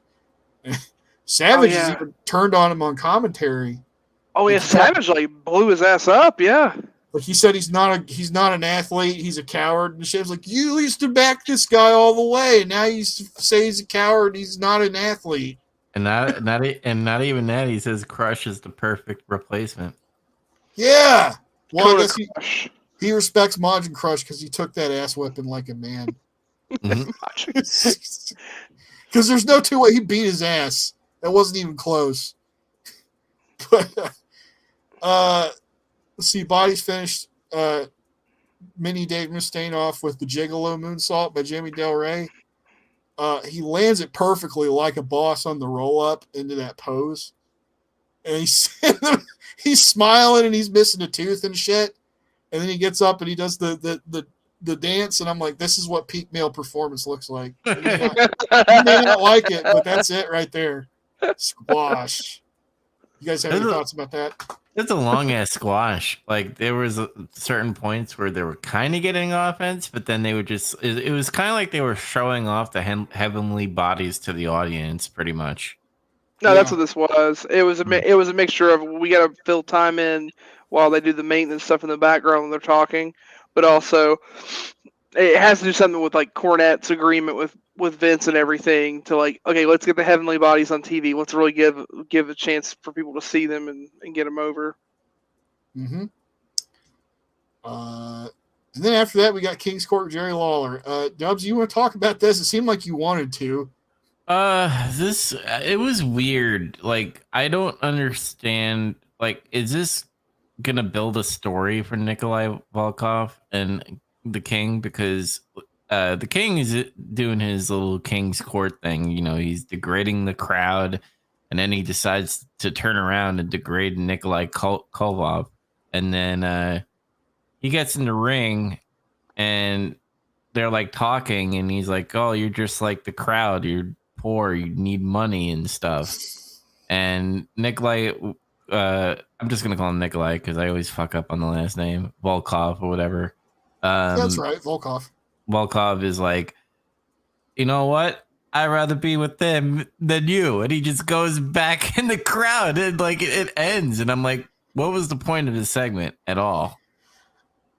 Yeah, I don't know, because I was like, okay, like I don't really have that much invested in Nikolai Volkov. He's like kind of before my time, and I never really saw much of the appeal anyway. WCW had better Russians. I'm just saying, Jim Crockett Promotions had Nikita Koloff, who cried better for Germans too. He had better Germans too. He cried for Magnum TA. He did cry for Magnum TA. This was just like. Now Volkov, it's weird because I'm used to his head being shaved, and now he's got like a full head of hair, so that's strange. But not only that, he's dressed like a goddamn Dick Tracy villain for some reason. Not even that. He's dressed like he defected from the fucking Soviet Union and now is an American. He looks like a Dick Tracy villain to me. He's wearing this loud ass suit. That's a Dick Tracy villain. It's a retired commie that's still secretly a spy that's walking around in fucking all tweed. That's fucking, oh man, that's great. 30 seconds, no more dick. 30 seconds, no more dick. This was like some kind of nothing segment. I didn't really get the point of it either, because it's like Jerry's trying to make fun of him, and then Volkov responds, and he just says like really bland babyface shit, and I can't understand 40% of what he's saying. Yeah. Wish Jerry would have played into that more. It's like, I can't tell. Are you still Russian, or did you just have a stroke? I wish he'd have said something like that and fuck with him. It would have been hilarious, like time-wise, too, because Jerry Lawler's had all these strokes now, too. It's like tragic, like for time, but like I almost wondered if this is building to a pattern. Like, are they going to keep bringing legends and other things in, and he keeps doing this until someone finally calls him out on his shit, and it leads to a program? That's kind of what it feels like. Yeah, it like, does. let it play out, kind of. That's what I'm wondering. I think so. I don't know. If I remember right, I think Brett and Jerry kind of picked their feud back up at some point. Mm-hmm. Maybe that makes sense because they never really had a way to finish it. Remember, Jerry had to leave and couldn't actually be at the pay-per-view, and Sean had to wrestle in his stead. Yeah, so I think it's either this year or the year after where that they kind of go revisit that. But that I think about it, I don't think he and Jerry have their feud until after he loses the belt. So it's probably some time, but I do wonder if this is building a pattern where he's going to do King's Court repeatedly, and like he's going to taunt different people until someone finally confronts him, like some other like big up and comer baby face or something like 1, 2, 3 Kid or something like that. But I guess we'll have to wait and see how it plays out. I just hope it's not Doink. Please don't let it be Doink. I know, right? Speaking of the Kid, we get 1, 2, 3 Kid and Dwayne Gill. And Kid's got some new gear. Looks good. Dwayne Gill actually gets offense on Kid during this match. It's Gilbert. He's got to get something in there. I like how he hits him with this big clothesline. It's like, I don't know, that's like the first time you see Dwayne Gill get offense. He's like, yeah, baby! It's like it's like his entire life culminated to that point. And then he got his ass kicked by like a skinny dude from Milwaukee. Kid comes back with his martial arts and his kicks and stuff, and it's cool. It shows off more of his offense. Dwayne Gill gets a couple more shots in on him. He throws him around and chokes him some, but Kid comes back again. More martial arts, running leg lariat for 3. Decent match. Kid looks good. I wouldn't call that a squash. This is a match. 5.6. Yeah, I gave it a 5.2 out of 10. I was like, hey, Dwayne Gill. I imagine like Ghost of Future or whatever, like, came up to him and be like, "Hey, bro, you're gonna be making fun of a superstar in WCW called Goldberg, and you're gonna be called Gilbert. You're never gonna get any more fucking action or offense. So here you go. Here's your last offense forever." He's remembered forever for Gilbert. I mean, Yeah. Yeah. What's really funny is his highlight tape is like up to this point it's just a series of him getting like his ass kicked, and then just like that very brief moment of him getting some shots, and and it's back to him getting his shit kicked. But I'd love to see like jobber highlight tapes. That's actually would be a really funny thing to do. Like highlight tapes of a jobber and like trying to make them look good, like they're doing like stances in like an iron workshop or something. And then sparks like are flying. yeah, and then like all the scenes of them doing things, or them just getting the shit kicked out of them. It'd be really funny. But anyway, yeah, I also gave this a rating. I gave it a 5.5. It was decent for what it was. Very short, but like you said, there was back and forth. It was just fast paced. Yeah, kid got over. Mm-hmm. And then that's when we get the deli thing, whatever. That butcher or whatever the fuck talking about how he saw the Undertaker. He's like, the Undertaker came here and ordered a 6-foot wedge, and I went to go get the fucking pickles, and I turned around and he was not there. He's like vanished of a cloud of smoke. The fuck? And I'm like, what? Like, did fucking Undertaker go to Blimpie and order a sandwich and like fucking Disappeared without paying. disappeared? Without paying. By the way, Deep Cut and Blimpie is fucking, that's a 90s thing, by the way, a sandwich shop, if anybody remembers in New I York. remember Blimpie. Yeah, they're still around. Yeah, they're like one of those weird like sandwich shops that like closed down a shit ton of stores, but they like now do like the weird like gas station pairings. So like you can just randomly find them in gas stations. Mm-hmm. Alongside with Quizno subs or something. Yeah. Oh man, I miss Quiznos. Quiznos, man. I don't know what the hell happened. Drugs. It had to be cocaine. Vince said something about how before this he rolled this. There's been another Undertaker sighting, so this is a thing that's been going on apparently. That random people are seeing the Undertaker. Real American citizens. Vince also did the thing. So for the bit is just so funny and random anyway. But then Vince did a Vince thing where he like summarized what had happened. It's like, the Undertaker's been seen again. He's trying to get a wedgie. And so Vince does a thing where he'll say a word the wrong way and then immediately corrects himself because his autism won't let it go. So he went, wedgie, wedge. That's exactly how he said it. I laughed so fucking hard. I didn't catch that, actually. It's pretty great. Wedge, and then he moves on. Did Savage not say anything or react at all? No one said anything to it. It just happened, and that's probably why you didn't catch it. Like there was nothing to it. But I like try to pay attention for those things when he does it because it happens a lot. He'll say a word and like he didn't quite say the word he meant to say, and he'll immediately say it after because he can't let it go.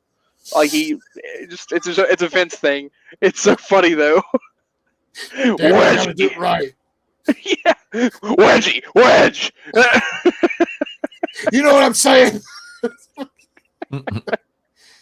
Oh man! But after that, we get Owen Hart versus Rich Myers, and this was just a squash for Owen to keep him looking good. Yeah, the old Rocket came out and the rocket blasted off. It's flying right now. They said that he's a viable contender for the heavyweight title. Is that coming to fruition at any point? It will. Yeah, it Sweet. does later this year. So I think what happens is Owen wins King of the Ring this year. Yeah, and that makes even more of a case after that. But yeah, in this match, like he's just killing this guy with his superior wrestling shit, and he's like screaming and yelling about Brett and making title motions. He just puts him in the sharpshooter and kills him. Squash. squash. Owen's got this heel, yeah.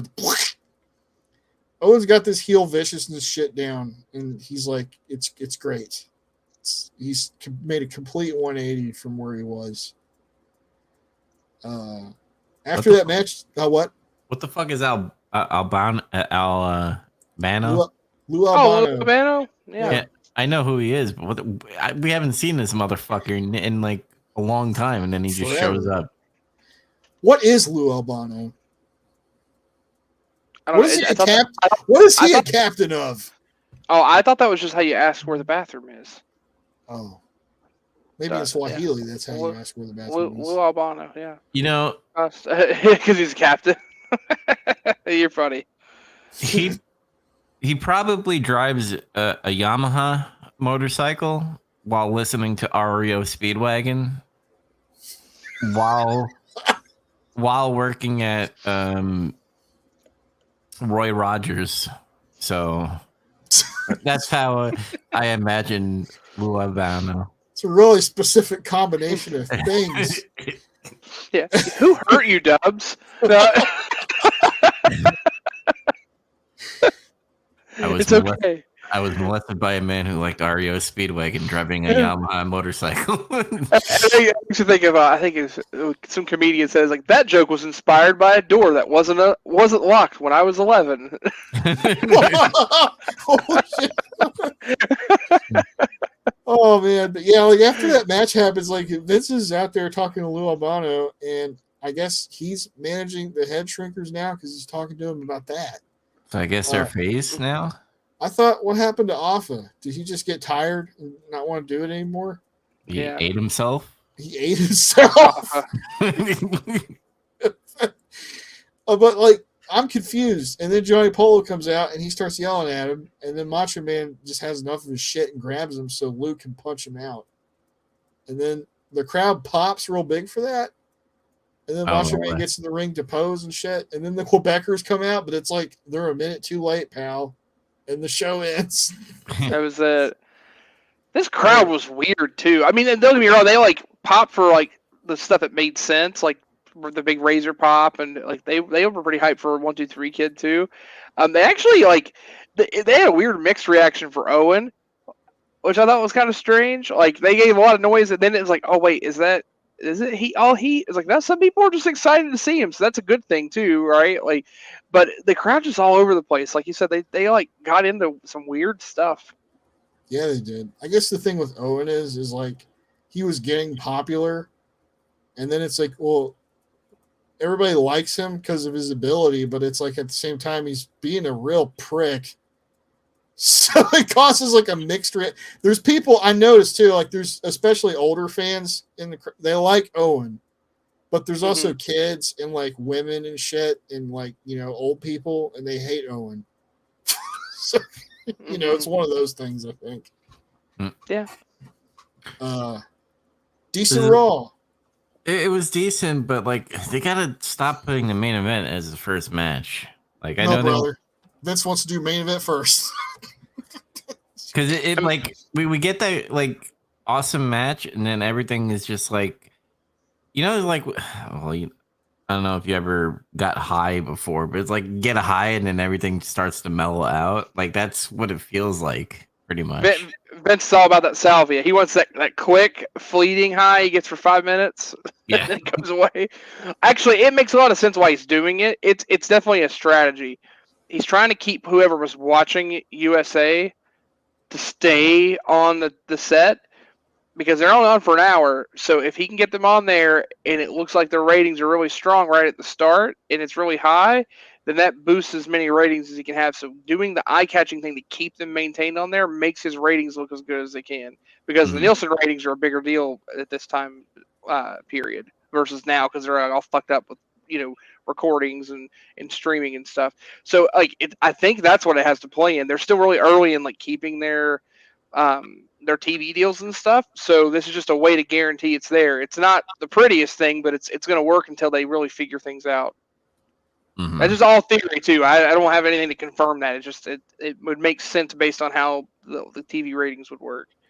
So Anyway, that's my 2 cents on it. But I agree, it would be nice for the show if there was actually something to look forward to other than the really good match and then 4 squash matches, basically. But yeah, I give it a 6.5 out of 10. Decent match. Decent show. I mean, yeah, I gave it a 6.6. I was right in that same ballpark. 6.3. There we go. So Zach, what are we doing next? Because we got fucked by ECW last time. What's happening this time? We're gonna watch Slamboree, WCW Slamboree, for May 22nd, 1994. I'm gonna check to see if ECW got more cameras or not.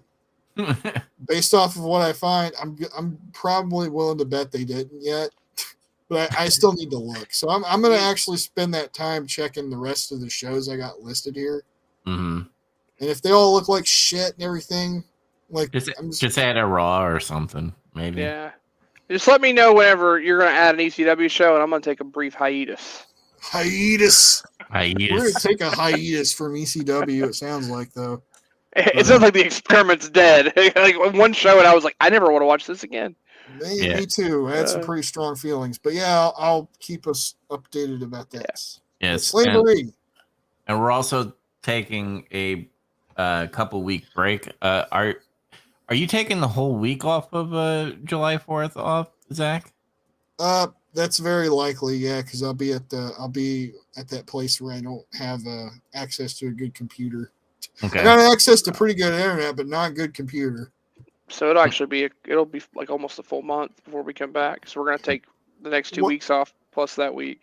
I was thinking of us maybe me and Chaz can do a side getting some color appendix addendum thing. I don't know. Okay, just let me know so that I could set up the thing for you guys.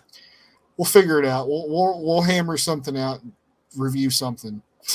All right. Devil's in the details, brother. Yes. All right. Well, you can catch us on all podcast services. We're also on YouTube on Getting Some Color and Couch Entertainment. So like and subscribe.